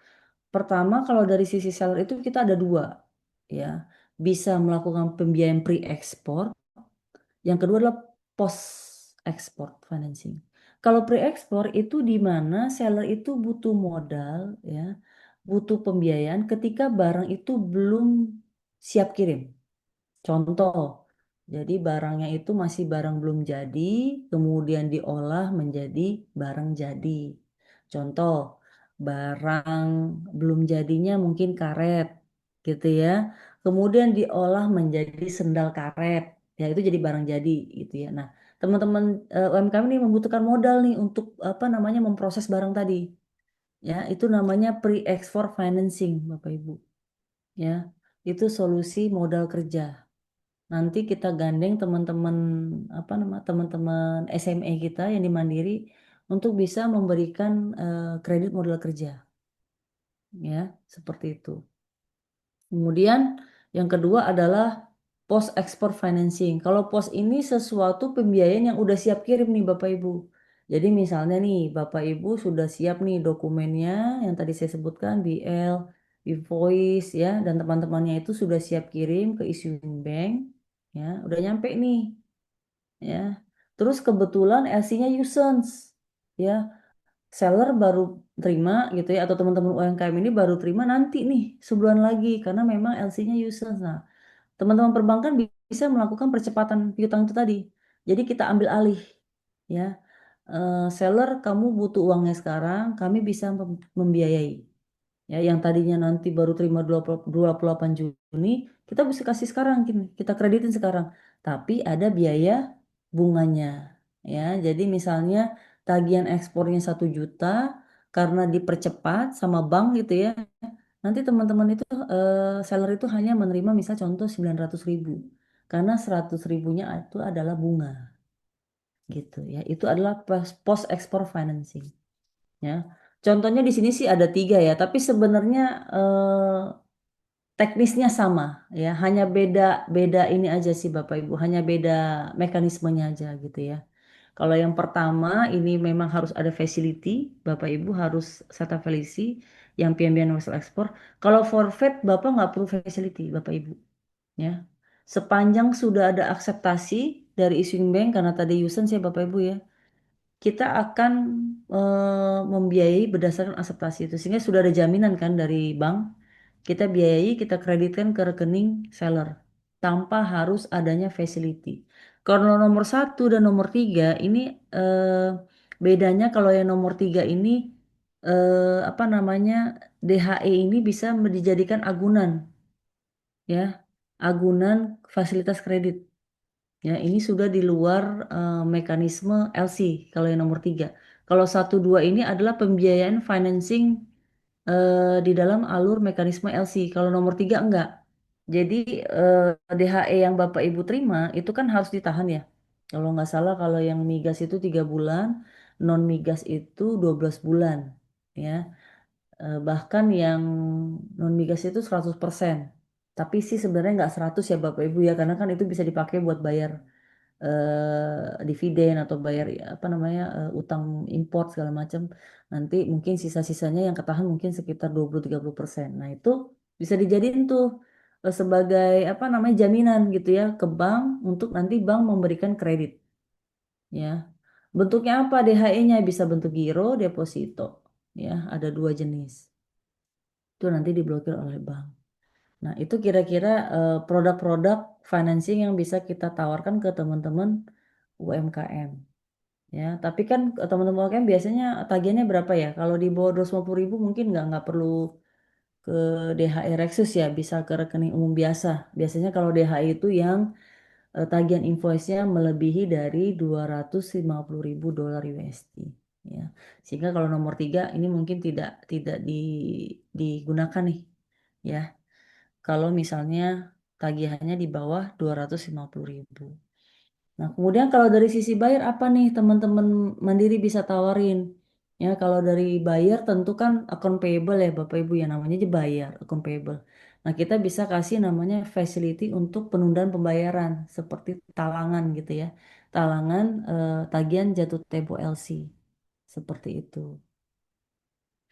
Oke, ada yang mau ditanyakan lagi? Kita lanjut Bapak Ibu ya. Oke Bu, lanjut. Nanti kita buka open. Oke. Sebenarnya di mana ini di grup chat itu udah ada yang bertanya tuh Bu Rati. Wah, semangat Oh nih. iya, Wah, ini udah 3 tuh dia. ada 3 ya di Mungkin chat ya. dijawab aja kali Hmm. ya. Oke, Pak Jan. boleh-boleh kita Udah Saya jawab jam dulu juga kali ya. nanya, Mbak. 11.15. Ya. Boleh, kita jawab Yang dulu yang raise hand dulu, nah, Mbak. ya, Bu, oke. setting dulu yang dijawab ya. Monggo Pak Joni, saya serahkan Pak Oke, Bu Joni. Rati, silakan baca dulu lanjut chat dulu. Nanti Mbak Aiston nanti terakhir ya untuk speak, kita open mic ya. Open mic kita bisa nih. Silakan Bu Rati. Ya, ya, oke. Open mic aja kali ya, Pak ya. Boleh ya. Oh, open mic ya silakan. Ya, kalau begitu Mm. Mbak Aiston ini. Tapi ini banyak pertanyaan ini Bu. Jadi chatting Oh ini. gitu. Oh, nanti aja. Ya, ini tinggal beberapa slide sih, tapi mau nanti nggak apa-apa. Mau sekarang boleh. Bebas aja saya, Pak Joni. maksud saya materinya dihabiskan dulu Bu, nanti Boleh, boleh. dulu, Oke, oke. karena Siap, pertanyaan siap. kita panjang nanti bisa sampai. Oh, panjang. Oke, oke, siap, siap. Oke. Oke. Aku lanjut dulu ya Bapak Ibu ya. Sebenarnya habis sebentar lagi habis sih. Nih, yang ini aja deh terakhir. Oke. Nah, ini solusi Bank Mandiri untuk bisnis ekspor ya Bapak Ibu. Jadi sebenarnya kita selain bisa kasih pembiayaan flash kredit, kita juga ada yang namanya Kopra. Itu sebenarnya solusi digitalisasi sih gitu ya. Jadi teman-teman UMKM juga bisa menggunakan yang namanya Kopra Trade, Kopra Cash Management ataupun Kopra Treasury ya. Ini nanti teman-teman apa namanya seller bisa lebih melakukan apa namanya monitoring sih terhadap penggunaan transaksi LC-nya gitu ya. Di situ juga nanti ada dashboardnya. Bapak Ibu bisa langsung menerima nih LC nih. Jadi yang mungkin konvensionalnya Bapak Ibu tanya ke bank nih, udah terima LC belum gitu ya. Tapi kalau dengan Kopra itu Bapak Ibu tidak perlu ke trade trade servicing. Itu nanti di Kopranya sudah ada tuh LC masuk gitu ya. Ada siapa aja si buyer-buyernya gitu ya. Kemudian kalau cash management Bapak Ibu bisa atur nih uang masuk dari si buyer A, B, C, D itu bisa Bapak Ibu atur gitu ya. Begitu pula dengan paymentnya juga bisa diatur gitu. Nah kalau FX ini Bapak Ibu mungkin butuh untuk kan tadi kan kalau kita ekspor keluar kan pasti butuh falas. Nah di situ Bapak Ibu bisa bertransaksi falas, ya bisa ngedil mau berapa nih rate yang digunakan gitu ya. Seperti itu. Nah, kalau yang sebelah kanan ini sebenarnya untuk apa namanya UMKM nih yang dibutuhkan Bapak Ibu ya. Ada kredit mikro, ada program binaan juga ada, mandiri agen juga ada, kemudian living merchant ya, serta pembiayaan tadi yang saya bilang kredit modal kerja ataupun kredit investasi yang segmentasinya memang di mikro seperti itu. Saya rasa itu aja kali ya Pak Joni ya. Nanti kalau ada pertanyaan detail boleh saya lanjut slide mengenai dengan kredit modal kerja, Pak. Boleh. Ini Bu, kita ada beberapa pertanyaan ya di room chat ini. Kita Mm-mm. kita coba bisa Mm. buka ini Bu, room chatnya bisa Ya, langsung ditanggapi. oke. Pertanyaannya panjang-panjang banget nih Bu. Bu. Oh iya, ini soalnya udah tenggelam nih chattingnya nih. Atau yang Yang raise hand dulu Pak boleh Joni. deh resen aja kali Iya, ya, langsung aja ditanya. kelihatan tuh. Silakan, Mm-mm. silakan ya, Sen. Ya, Ya, saya ya. Bismillahirrahmanirrahim. ya, silakan dengan Ibu siapa? Iya, Assalamualaikum Bu Rati. Saya dari ibu ini dari PT TN Fisher Chip yang ada di Kota Bontang, Bu. Iya, gimana Ibu? Jadi begini Bu, sebelumnya kan saya ini sudah pernah mengirim beberapa kali itu ke Qatar dan ke Abu Dhabi melewati forwarder. Jadi Mm-mm. kalau lewat forwarder kan saya udah tidak mengurus surat-surat ini itunya lagi. Nah, Mm-mm. kemarin tanggal 4 Juni itu saya melakukan pengiriman langsung ke Mauritius, Bu, Hmm. melalui pos dan saya sih menggunakan bank saya ya, Bank Mandiri. Mm. Tetapi dari bayar itu mau membayar menggunakan PayPal. PayPal, Ya, oke. Mm-mm. PayPal. Nah, Mm. karena kan saya belum ngerti Bu LC itu apa seperti itu Bu. Karena Mm-mm. kan sebelumnya kan saya mengirim itu lewat forwarder, yang penting sudah diterima sama forwarder, terus Mm-mm. langsung yang pembeli itu bayar ke rekening Mandiri saya udah masuk gitu Bu. Langsung aja Mm-mm. masuk gitu. Nah, Mm-mm. yang kemarin ini saya cuman modal komersial invoice. Mm-mm. Jadi saya mengirimkan komersial invoice kepada buyer, Mm-mm. kemudian menyetujui, kemudian dianya bayar melalui PayPal. Nah, Mm-mm. saya lihat PayPal saya ini udah masuk Bu, tapi kayak ditahan gitu. Nah, saya ini yang saya mau nanya ini Bu, kan barangnya ini hari ini sudah sampai di Mauritania. Mm-mm. Mauritania ini sudah dekat sama Mauritius. Mm-mm. Nah, itu bagaimana ya Bu cara pencairan dananya itu? Karena saya masukin di PayPal-nya itu nomor rekening Mandiri saya. Hmm. Seperti itu. Saya mau Mm. nanya itu cara gimana gimana Bu? Apakah saya ini kemarin salah ya? Nggak bikin LC dulu apa gimana? Kayak gitu Bu. Terima Hmm. kasih. Baik, Assalamualaikum. Waalaikumsalam dengan Ibu. eh, Eastern ya. Bu Umi. Bu Oh, Umi, Bu Umi, Bu ya Umi. dengan Ibu Umi ya. Baik, Bu Umi. Jadi yang Ibu Umi ini saya coba ulangi pertanyaannya gitu ya, Bu Umi ya.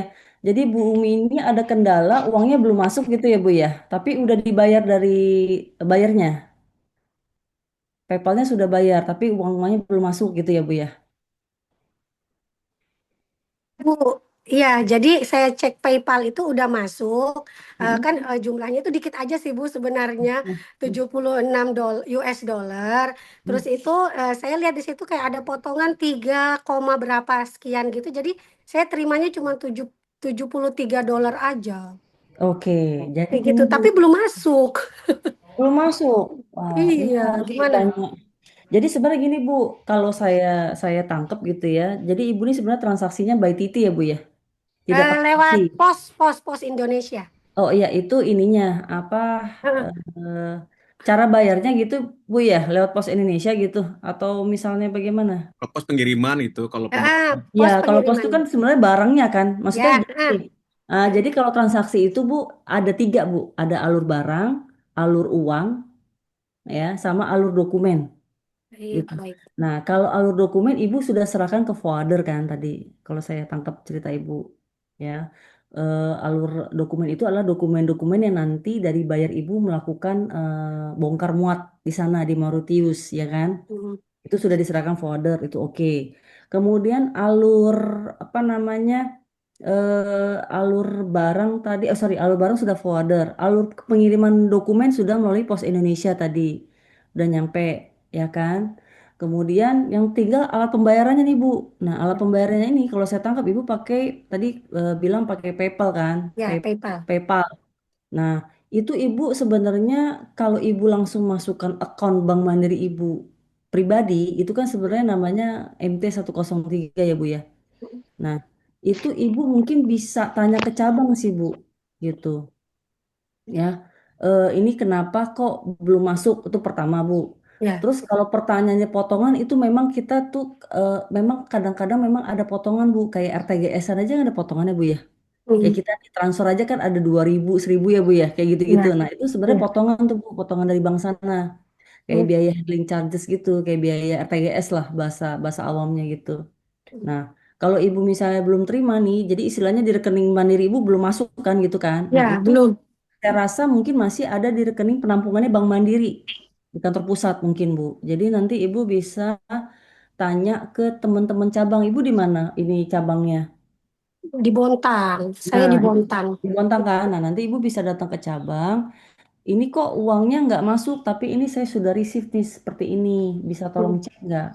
Gitu. Saya khawatirnya teman-teman Bank Mandiri itu mungkin belum terima atau belum ketemu nih ininya. Karena mungkin beritanya itu yang di dalam PayPal itu belum jelas.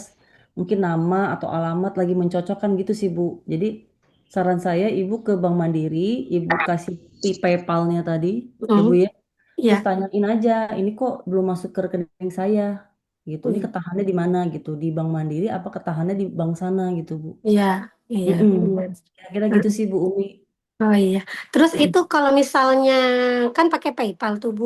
Jadi saya itu Mm-mm. nggak perlu buka rekening buat mata uang falas gitu kan Bu? Mata uang luar gitu.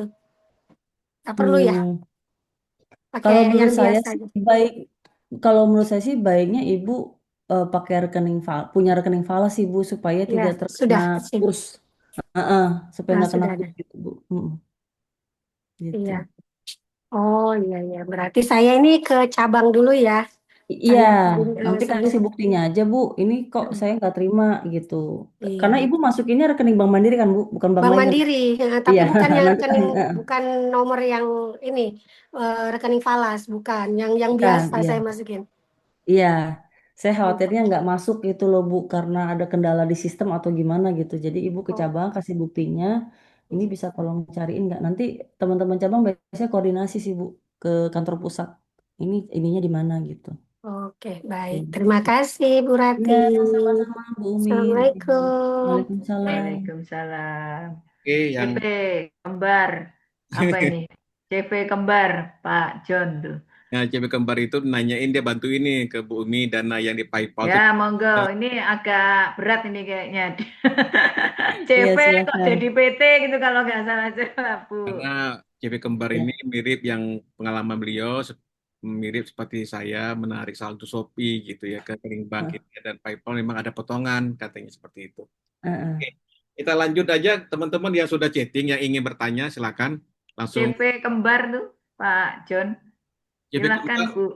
CP Kembar dia menjawab bantu punya pertanyaan Bu Umi, ingin bantu jawab. Oke, yang lain ingin bertanya silakan speak open mic. Oke, Pak Dana, mungkin selamat Pak siang. Mungkin saya Pak ya. ya, siapapun, Halo. Oke, silakan. eh, mungkin saya Silakan. Siapa? CP kembar dulu kali ya, Pak. Bu Esten Halo. ya? Bu Esten? Bu Esten? iya, iya. Saya Halo. Pak ya. Baik. Oke, Iya, selamat Esten cewek kembar ya. Oke, silakan. iya baik. Terima kasih Pak Joni, Ibu Betty dan Ibu Rati. Ya. Selamat siang. Ini sebenarnya ada bukan beberapa sih, banyak sih Pak yang sebenarnya pengen saya tanyakan ke Ibu ini. Udah datang Cuman ke mungkin Jakarta aja Bu, nanti iya. Nggak apa-apa, Bu, Gini, Pak. silakan Bu. Betul. Masih ada Mungkin waktu. iya, mungkin ada beberapa yang Iya. mendahului, saya dahulukan. Jadi Iya. gini, sebenarnya saya ini LC selama ini sebenarnya cukup familiar ya Bu ya. Oke. Dari mungkin saya bekerja sebelumnya, tapi jujur saya memang tidak pernah menggunakan LC. Nah, terakhir ini setelah saya memang masuk di dunia ekspor ya, kami memulai di dunia ekspor, kami seringkali memang saya masuk di satu komunitas yang juga berbayar, itu paling tidak itu pembayaran di LC. Nah, ada beberapa pertanyaan saya ini, saya mau tanya, LC itu kalau kita pembayaran dengan LC, boleh tahu nggak kira-kira berapa persen ya Bu ya yang akan dicaskan dengan nilai kontrak kami? Oke. Itu yang pertama ya Bu ya. Terus yang kedua, apakah bisa LC itu dibayarkan? Jadi kadang-kadang ada buyer yang saya lihat itu LC, tapi itu full setelah semua mungkin sudah jalan ya Bu ya. Barang itu sudah jalan dan mungkin namanya adcheck ya Bu ya. Adcheck gitu. Nah, apakah bisa kalau misalkan LC itu dibagi pembayaran seperti term pembayaran kayak mungkin ada DP berapa persen, terus setelah itu nanti mungkin tutup kontainer, baik itu keberangkatan kontainer mungkin begitu Bu ya. Itu yang kedua. Terus yang ketiga, itu Nah, FOB setelah kejadian kejadian dengan beberapa kondisi yang perang kemarin Bu ya antara Amerika Iran ini, kami memang jujur beberapa bahkan tahun kemarin ya itu sudah ada kenaikan masalah shipping. Kami itu tidak pernah berani memberikan kayak penawaran seperti yang Ibu tadi jelaskan, ada beberapa term ya. Penawaran itu yang harus kami ini perjanjian dengan buyer, kami hanya sebatas berani untuk FOB. Nah, FOB itu sebenarnya kan di posisi kita sebagai seller itu sangat menguntungkan ya Bu ya. Tapi buyer memang kebanyakan minta FOB. Oke, FOB. Tapi dari kami ini kalau kami produksi barang seperti yang Ibu tadi jelaskan bahwa kami itu kan juga masih kekurangan dana Bu ya untuk memproduksi barang yang tidak seperti kontrak buyer. Jadi mungkin kami hanya membuat sekedar ya Bu ya untuk menjual yang seperti biasa. Nah, tiba-tiba kami harus membuat quantity yang seperti buyer minta. Tapi itu pembayaran di FOB full. Nah, pada waktu itu apakah misalkan Bu ya bahasanya mungkin kita curi-curi, kita ngomong dengan buyer, dengan pihak bank, boleh nggak kami dicairkan dana untuk DP lah bahasanya Bu ya, karena supaya kami bisa bekerja sampai selesai menyiapkan barang. Itu yang ketiga. Mungkin yang keempat karena tadi sudah cukup ini kok Bu. Yang keempat itu cuman siap. FOB. Yang keempat ini yang seperti mungkin tadi Ibu ditanyakan sama Ibu siapa tadi yang sebelumnya, Ibu Umi ya, masalah PayPal. Kalau kami itu kendala kemarin itu terakhir ada buyer Bu ya, dia yang meminta itu membayar dengan kripto. Jadi dia itu menyerahkan, saya kalau dikriptokan waktu itu kita total mungkin 1,9 gitu ya. Saya punya balance gini, nah tapi karena kami itu tidak pernah bermain dengan kripto, apakah itu Bank Indonesia itu, maksudnya bank di Indonesia, saya nggak tahu Bu ya, itu juga menerima untuk pembayaran seperti itu, karena kami tidak pernah melakukan dan ini baru kemarin tuh ada bayar seperti itu. Mungkin itu dulu Ibu. Terima kasih. Paxton nih pengalaman banget nih, Bu. Baik. Terima kasih Ibu Isten, pertanyaan yang bagus. Oke. Teman-teman semua ya juga pertanyaan. Iya, oke. Nanti mungkin teman-teman juga ada yang menanyakan hal yang sama nih gitu ya sebenarnya. Oke. Tadi ada 4 pertanyaan ya Bu Isten ya. Saya jawab satu persatu ya Bu ya. Nomor Ya, 1 Bu. itu berapa persen sih biaya yang timbul misalnya dari dokumen ataupun dari tagihan gitu LC gitu ya Bu ya. Iya. Iya, Berapa betul. persen biayanya? Sebenarnya biaya di Mandiri itu ada tarif counter sih Bu. Tarif counternya itu mungkin Ibu boleh catat itu 0,125% dikali per dokumen Bu. 125%, 0,125%. 0, dari nilai tagihan. Jadi misalnya tagihan Ibu $1 juta, berarti 0,125% dikali $1 juta, ketemu angkanya Bu. Oh, baik. Nah, itu yang kita potong dari tagihan Ibu. Jadi kita nggak mendebet rekening Ibu, tapi kita memotong nanti pembayaran dari issuing bank. Jadi istilahnya potong proceed gitu Bu. Gitu. Jadi Bu, nanti maaf boleh. 0,125% itu sebenarnya harus kita masukkan di nilai kontrak kami atau kami di itu luar harus Bu. di luar ya? Aja, Bu. Iya, itu karena berarti yang biaya bank. dicas, berarti itu yang dicas kami ya Bu ya sebagai Iya. seller ya? Iya. Oh, baik. Gitu. Baik, Itu baik, Bu. biaya-biaya yang timbul di Bank Mandiri Bu ya. Nanti kalau biaya-biaya yang timbul di banknya buyer itu tergantung LC-nya Bu. Kalau bisa LC-nya bunyinya ya itu jadi bebannya si buyer aja Bu. Ya itu urusan buyer. Jadi nanti di LC-nya bilang all banking charges from issuing bank to be borne by buyer gitu. To be borne by applicant, artinya biaya-biaya yang timbul di banknya buyer ya bebannya buyer gitu ya. Terus nanti ditulis lagi baik. all charges from seller bank gitu ya, maksudnya bank Mandiri menjadi beban seller. Itu bisa disetting seperti itu Bu. Gitu. Baik. Karena nanti Baik, kalau Ibu. all banking charges ke Ibu semua, saya khawatir di issuing bank biayanya mahal dan tidak bisa dikontrol gitu Bu. Gitu ya. Khawatirnya iya, nanti Ibu terima prosesnya tinggal 100.000 gitu ya dari tagihan 1 juta karena semua biaya-biaya yang timbul dari perdagangan LC ini dibebannya ke seller semua. Jangan seperti itu Bu. Jadi di settingnya adalah biaya-biaya yang timbul di banknya seller yang menjadi bebannya seller. Jadi kalau dari Mandiri sendiri Bu, itu ada provisinya tadi yang saya bilang 0,125% dikali dokumennya berapa. Berarti artinya waktu kami katakan bayar itu setuju Bu ya dengan LC itu. Kami meminta kontrak mungkin draft LC-nya mungkin Bu ya, kontrak itu kami boleh memberikan terlebih dulu ke pihak banknya Bu ya untuk minta dicek gitu ya Bu ya. Boleh Ibu. Boleh banget. Ya. Oke. Iya. Baik Ibu. Paham Ya, udah yang itu. Boleh paham ya. Oke, itu udah paham. Iya. Oke. Itu provisi dari Iya, Bank Mandiri iya, Bu. Bu. Nanti juga ada biaya kurir Bu, tapi murah biaya kurir kita tuh cuma berapa ya kalau nggak salah itu $15 atau $20 gitu. Iya. Karena kan ada biaya kirim ke DHL tuh, dokumen Ibu kan kita kirim pakai DHL. Itu aja sih Bu, biaya dari kita, 2 itu aja. Oke. Kemudian yang kedua LC itu apa bisa ini nggak sih Kami ya apa pakai term gitu Bu ya? Pakai term bisa nggak kata Ibu tadi kan ya? Iya.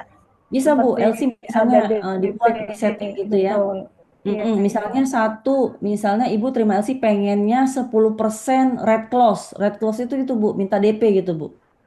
Red clause DP dengan presentasi Iya. dokumen hanya invoice. Gitu. Bisa dibuat gitu 10%. Kemudian nanti apa namanya sisanya misalnya gitu ya, taruhlah 90% gitu ya. Itu dibayarnya dengan dokumen yang sudah lengkap, udah ada BL, udah ada packing list dan invoice gitu Bu. Bisa dibikin tab gitu Bu. Macem-macem. Ya. Kalau misalkan Bu ya, kalau misalkan bayarnya itu dia maunya full, setelah saya mungkin menerbitkan BL dan ini dan itu ya Bu ya. Misalkan kami meminta dari pihak bank tanpa sepengetahuan Bu ya dari pihak bayar itu bisa nggak Bu ya? Soalnya Bisa, kan Ibu berarti minta pembiayaan kan, Bu? Pembiayaannya ini iya nanti Ibu mintanya betul. gimana? Pembiayaan modal kerja atau pembiayaan Iya, misalnya dokumen ini Ibu LC-nya site atau user gitu Bu ya, tapi Ibu misalnya, aduh site kelamaan nih 10 hari, boleh nggak pada saat aku present aku mau cairin, bisa Bu? Gitu. iya. Jadi karena paling nggak Heeh. kami kan untuk menyiapkan produksi itu kan kita juga butuh operasional, butuh barang yang seperti yang diminta kuantitinya ya Bu ya, seperti itu. Jadi Oke, ada dua Bu, Ibu mau minta modal kerja, which is barangnya belum jadi, minta di dana, iya. ngolah, itu namanya kredit modal kerja Bu. Ya, bisa Oh, nanti ke teman-teman SMI gitu ya. Nanti kan biasalah Bu ya, namanya perjanjian kredit kan harus di apa namanya visit, OTS, bla bla bla gitu Bu ya. Itu bisa nanti disetting ke MK. Nah, kalau misalnya oh, Ibu minta baik. percepatan pada saat present dokumen nih udah semua nih. Nah, saya mau minta pada saat present mandiri langsung cairin. Itu bisa juga Bu pakai limit facility nanti gitu. Seperti itu. Hmm, Bisa baik. juga. Mm-mm. Oke Bu. Mm-mm. Yang kedua paham ya. Oke, siap. Yang ketiga ini apa ya tadi ya? Oh, ini kayaknya masalah FOB ya, Ini Bu ya? FOB. FOB ya? Ya, Iya. kalau FOB itu memang lebih mudah Bu, karena kan tanggung jawab seller di port loading Bu ya, gitu ya. Iya. Kalau FCFR kan Ibu tanggung jawabnya sampai ke port discharge gitu ya, sampai bongkar kan di sana. Jadi Hmm. memang saya sih rekomen ya teman-teman UMKM ya FOB aja gitu, seperti itu. Kalau bisa, memang kalau emang Ibu bargainnya lebih kuat lagi, ya sampai di gudang Ibu aja. Tapi itu jarang Bu ya. Jadi tanggung Iya. jawab bayar itu dari gudangnya ibu, misalnya di mana di Bontang gitu. Nah, silakan aja kamu ngambil di gudang saya. Jadi semuanya diurusin sama importir. Itu bisa juga, tapi jarang sih Bu. Mostly FOB ya Bu ya, gitu.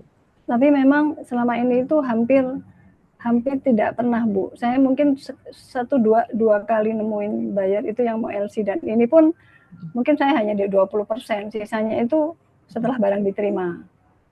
Saya hampir tidak pernah. Nah, itu yang membuat kami sangat-sangat kesulitan dan ya ketakutan ya Bu ya, apalagi 1 bulan setelah barang diterima seperti itu. Mungkin bisa di Oke. mix juga Bu. Ibu minta down payment nih 30%. Nanti sisanya pakai LC. Jadi 30% by TT, 70% by LC itu juga bisa. Gitu. Nah, masalahnya mereka itu LC itu nggak mau Bu.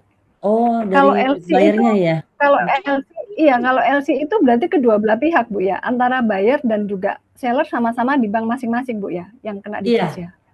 betul. Oh, LC, buyer itu yang selama ini kami tidak pernah mau mereka. Mereka maunya ya seperti itu tadi, yang hanya dua kali saya dapat.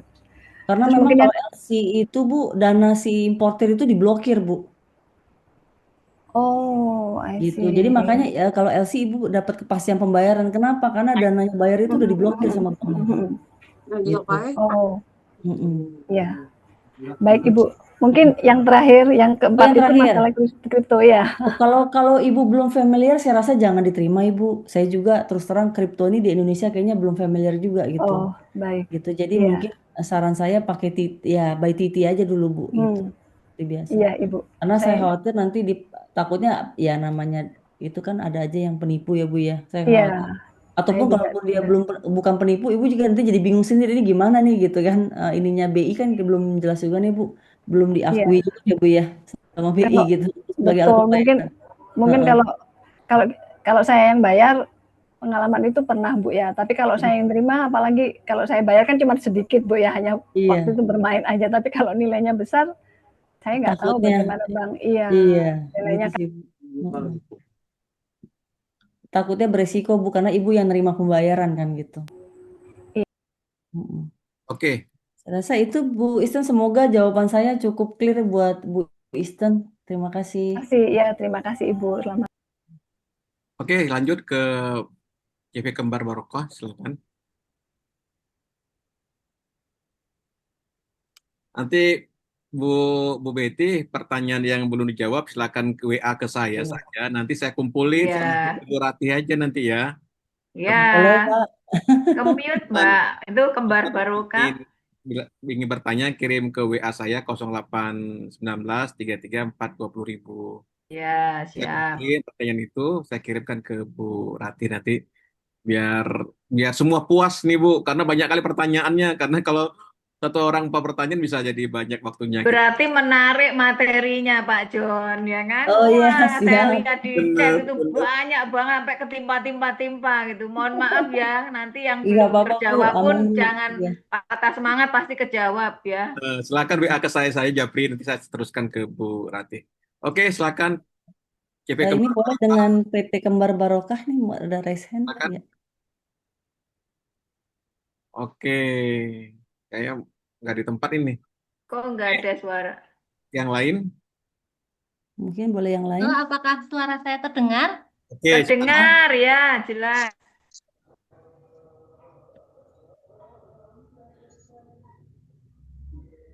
silakan CP Kembar Barokah Group. Sebenarnya di chat dia juga udah nanya itu dia. Silakan. Halo, dari GMP Multi Agro, Ya, boleh. GMP Multi Agro, Bu. Silakan. Ya, silakan, Ibu. Ya, ini Bu, ya, ya, ya. Kalau iya, HP-nya nggak kebaca. Itu ada pekerjaan ke ekspor, ya, Bu, ya, ke Korea. Yang itu dengan pembayaran LC. Nah, dari pembayaran LC ini tadi yang gini ya, saya bilang pasar menghadapi proyek decking wood ke Korea. Saya butuhkan adalah working capital untuk biaya apa kemarin tadi tuh Bu, dari LC itu dari bank tersebut ada jaminan lagi yang diminta apa tidak Bu? Oke, kalau untuk permintaan modal kerja tentu ada ini sih Bu, apa namanya, ada aset yang dijaminkan ya Bu ya. Ini kalau Ibu boleh saya share ya Bu ya. Jadi misalnya Ibu butuh, Pak Joni kelihatan nggak slide saya Pak Joni? Belum, Bu, belum. Masih kumpul Belum ya? masih gambar Masih pohon. pohon-pohon. Ini sudah kelihatan? Belum, Bu, belum. Belum ya? Udah saya share. Udah kelihatan? Baru udah. Kelihatan? Sudah. Kelihatan ya? Sudah. Oke. Jadi sebenarnya Bu, untuk kebutuhan modal kerja itu ada dua sih Bu caranya Bu. Ya. Ya, jadi sifat kredit itu ada kredit modal kerja Bu, ada yang namanya kredit investasi Bu, gitu ya. Jadi kalau itu kredit modal kerja itu biasanya penjaminannya berupa misalnya inventory piutang atau misalnya kebutuhan khusus lainnya gitu Bu, ya. Kemudian kalau misalnya investasi biasanya Ibu pembelian barang modal, misalnya kayak ini contoh aja Bu ya, gambar ya mesin-mesin atau apa gitu Bu. Nah, kemudian kalau Ibu mau berbasis aset juga bisa Bu, misalnya Ibu punya rumah atau misalnya ruko, nah itu bisa dijaminkan Bu untuk Ibu meminta modal kerja Bu, gitu, atau investasi seperti itu Bu. Itu yang maksud dengan dia pembayaran pakai LC tersebut, apakah double berarti? Enggak, kalau LC itu kan Ibu terima pembayaran Bu, Ya. kan? Kalau Ibu kan tadi bilangnya butuhnya modal kerja, jadi itu LC itu kan terjadi kalau Ibu sudah siap kirim barang. Itu yang Ibu butuhkan kan justru barangnya belum siap nih, mau diolah dulu, betul nggak? Seperti Ya. itu. Ya, betul. Nah, kalau butuh diolah dulu berarti Ibu butuh modal kerja. Caranya Ya. bagaimana? Nah, itu nanti Ibu bisa minta ke Bank Mandiri, nanti kita biasanya alihkan ke teman-teman SMI nih Bu, yang dapat memberikan facility kredit ke Ibu. Gitu. Ya. Ya. Dengan dipakai jaminan yang tadi ada selain Iya, itu tuh. betul, rumah atau tanah atau ruko gitu. Ibu kebutuhannya berapa? Misalnya 500 juta atau 1 M. Karena kalau segmen UMKM itu kan maksimum di 25 miliar tuh Bu ya. Mulainya dari 500 juta sampai dengannya 25 miliar Bu limit kreditnya. Gitu. Oh iya, iya, baik. Jadi bisa dijaminkan inventorinya atau piutangnya atau tanah atau bangunan yang kira-kira Ibu punya di mana gitu. Oh, tanah juga bisa ya? Bisa Bu, bisa. Ya, ya, ya, baik. baik. Baik. Kalau maaf, kalau Bank Mandirinya yang bisa menjawab banyak pertanyaan tersebut untuk di Jakarta berpusat di mana, Bu? Kalau terkait trade nanti bisa kontak aja ke saya Bu, nanti saya kasih referral aja Bu. Ibu butuhnya apa Oh, gitu. Heeh, baik. itu. Saya di saya di 087 Bu, 88 triple 0 3227. Nanti saya kasih referral. Ibu misalnya ibu butuh modal kerja dari segmen SMI, nanti saya kasih kontaknya tuh Bu ke relationship manajernya RM-nya Ya, gitu. mau izin Bu, ulangi nomor teleponnya 0 Oh, berapa? boleh 087 Hmm, 88 triple 0 3227 Ibu. tipe 0 22 3227. 3227 dengan Ibu Berarti. Rati ya. Baik, Nanti saya makasih Bu. referralin Bu, karena kan Ibu pengen tahu lebih detail lagi ya Bu ya terkait dengan Hmm, modal kerja gitu. Ya, ya, baik ya. Ya. Oke. Makasih ya Bu. Ya. Iya, sama-sama Ibu, mari. Ada lagi yang mau ditanyakan? Pak Aji, Pak Aji coba silakan Pak Aji tadi udah japriin. Silakan Mas Aji.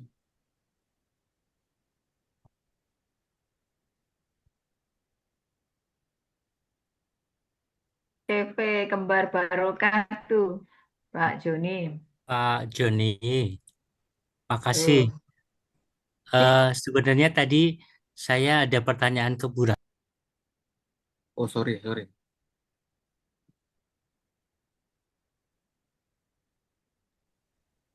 Iya, gimana Pak? Sorry.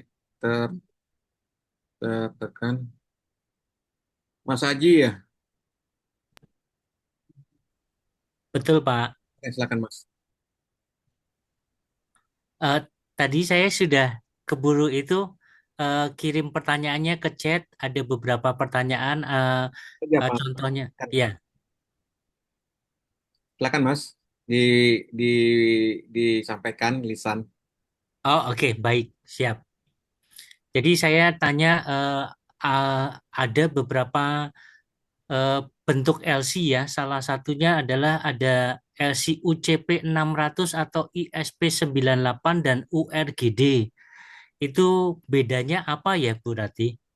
Ya. Kemudian ada beberapa kasus dari teman LC-nya palsu atau tidak bisa dicairkan. Itu indikasinya apa dan bagaimana kami bisa mengetahui itu untuk mengantisipasi tidak dibayarnya kita? Kira-kira itu aja. Oke. Makasih sebelumnya. Ya, siap. Terima kasih, Pak. Punten saya jawab ya, Pak ya. Bapak tadi nanya, LC itu kok ada UC 600, ada ISP 98, ada URDG gitu ya, Pak ya. Betul. Jadi, jadi itu rulesnya, Pak. Rulesnya, itu adalah aturan main internasional.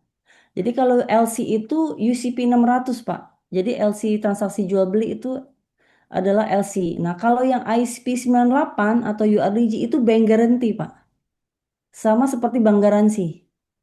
Gitu. Jadi itu untuk penjaminan adanya gagal bayar gitu ya dari pihak buyer. Itu pakainya ISP 98 atau URDG. Itu dikenal yang namanya SBLC, Standby Letter of Credit. Jadi dia seperti instrumen bank garansi, Pak. Jadi ketika Bapak terima SBLC atau bank garansi itu artinya menjamin gagal bayarnya si buyer. Contoh, misalnya Bapak sudah kirim barang nih ya ke sana, ternyata tidak dibayar sesuai dengan schedule, dengan kontrak ABC gitu. Nah, Bapak bisa datang ke bank, Bapak kirimkan surat certificate of default yang menyatakan bahwa buyer telah melakukan kegagalan pembayaran. Cukup itu aja Pak, seperti bank garansi, klaim. Jadi nanti Bapak klaim. Nah, atas klaim Bapak itu kita kirimkan ke bank penerbit SBLC yang menggunakan rule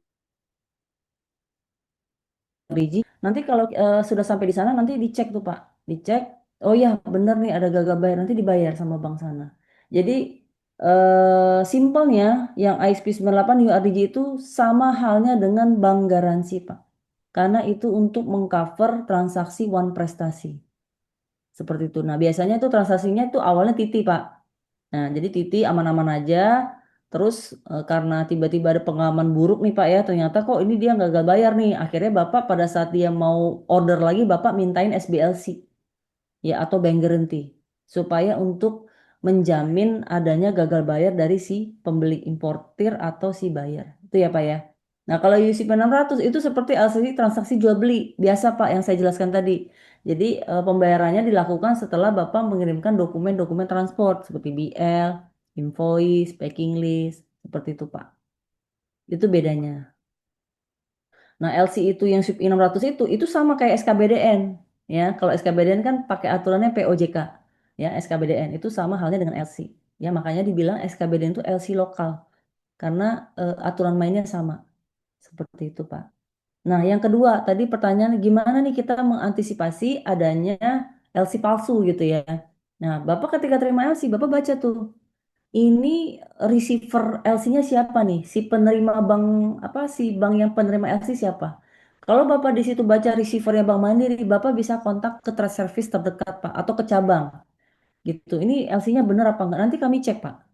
Kalau ternyata di sistem itu tidak ada, berarti LC itu bisa dikatakan palsu karena tidak ada di sistem Bank Mandiri. Nah, cara bank-bank melakukan autentikasi adalah menggunakan yang namanya SWIFT. SWIFT itu integrated system yang dipakai almost semua bank di negara-negara gitu ya untuk mengantisipasi adanya LC palsu itu tadi Pak. Ya, nanti Bapak bisa apa cari tahu mengenai SWIFT. SWIFT itu SWIFT Swift namanya ya seperti itu Pak. Jadi nanti kalau Bapak terima LC jangan langsung buru-buru kirim barang, tanya dulu nih ke bank gitu ya, receiver siapa, oh Bank Mandiri, tanya ke Bank Mandiri ini benar nggak ada LC-nya. Kalau nggak ada ya berarti Bapak jangan kirim barang, seperti itu Pak kira-kira. Makasih penjelasannya Bu Ya, Ratih. sama-sama Thank you. Pak. Pak. Oke, Thank you Pak Joni. makasih Mas. Oke, yang lain ini udah mau duhur Bu, gimana? Apakah kita selesaikan saja Bu Betty? Karena mau sholat juga kita. Ada Mungkin satu lagi kali ya Pak Joni ya kalau ada yang mau tanya ya karena masih ada silakan 7 menit. Betul. Satu lagi Kembar barokah nih. ya. Kedenger suaranya ini enggak tuh, kemut enggak? Kalau enggak saya bacakan nih. Di chat dia udah ada tuh. Saya biasa bertransaksi dengan buyer. Saya ingin dengan advance payment. Ya. Pembayaran transfer dari dan ke rekening pribadi lunas di depan sebelum barang kirim.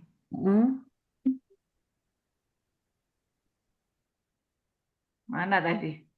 Lompat.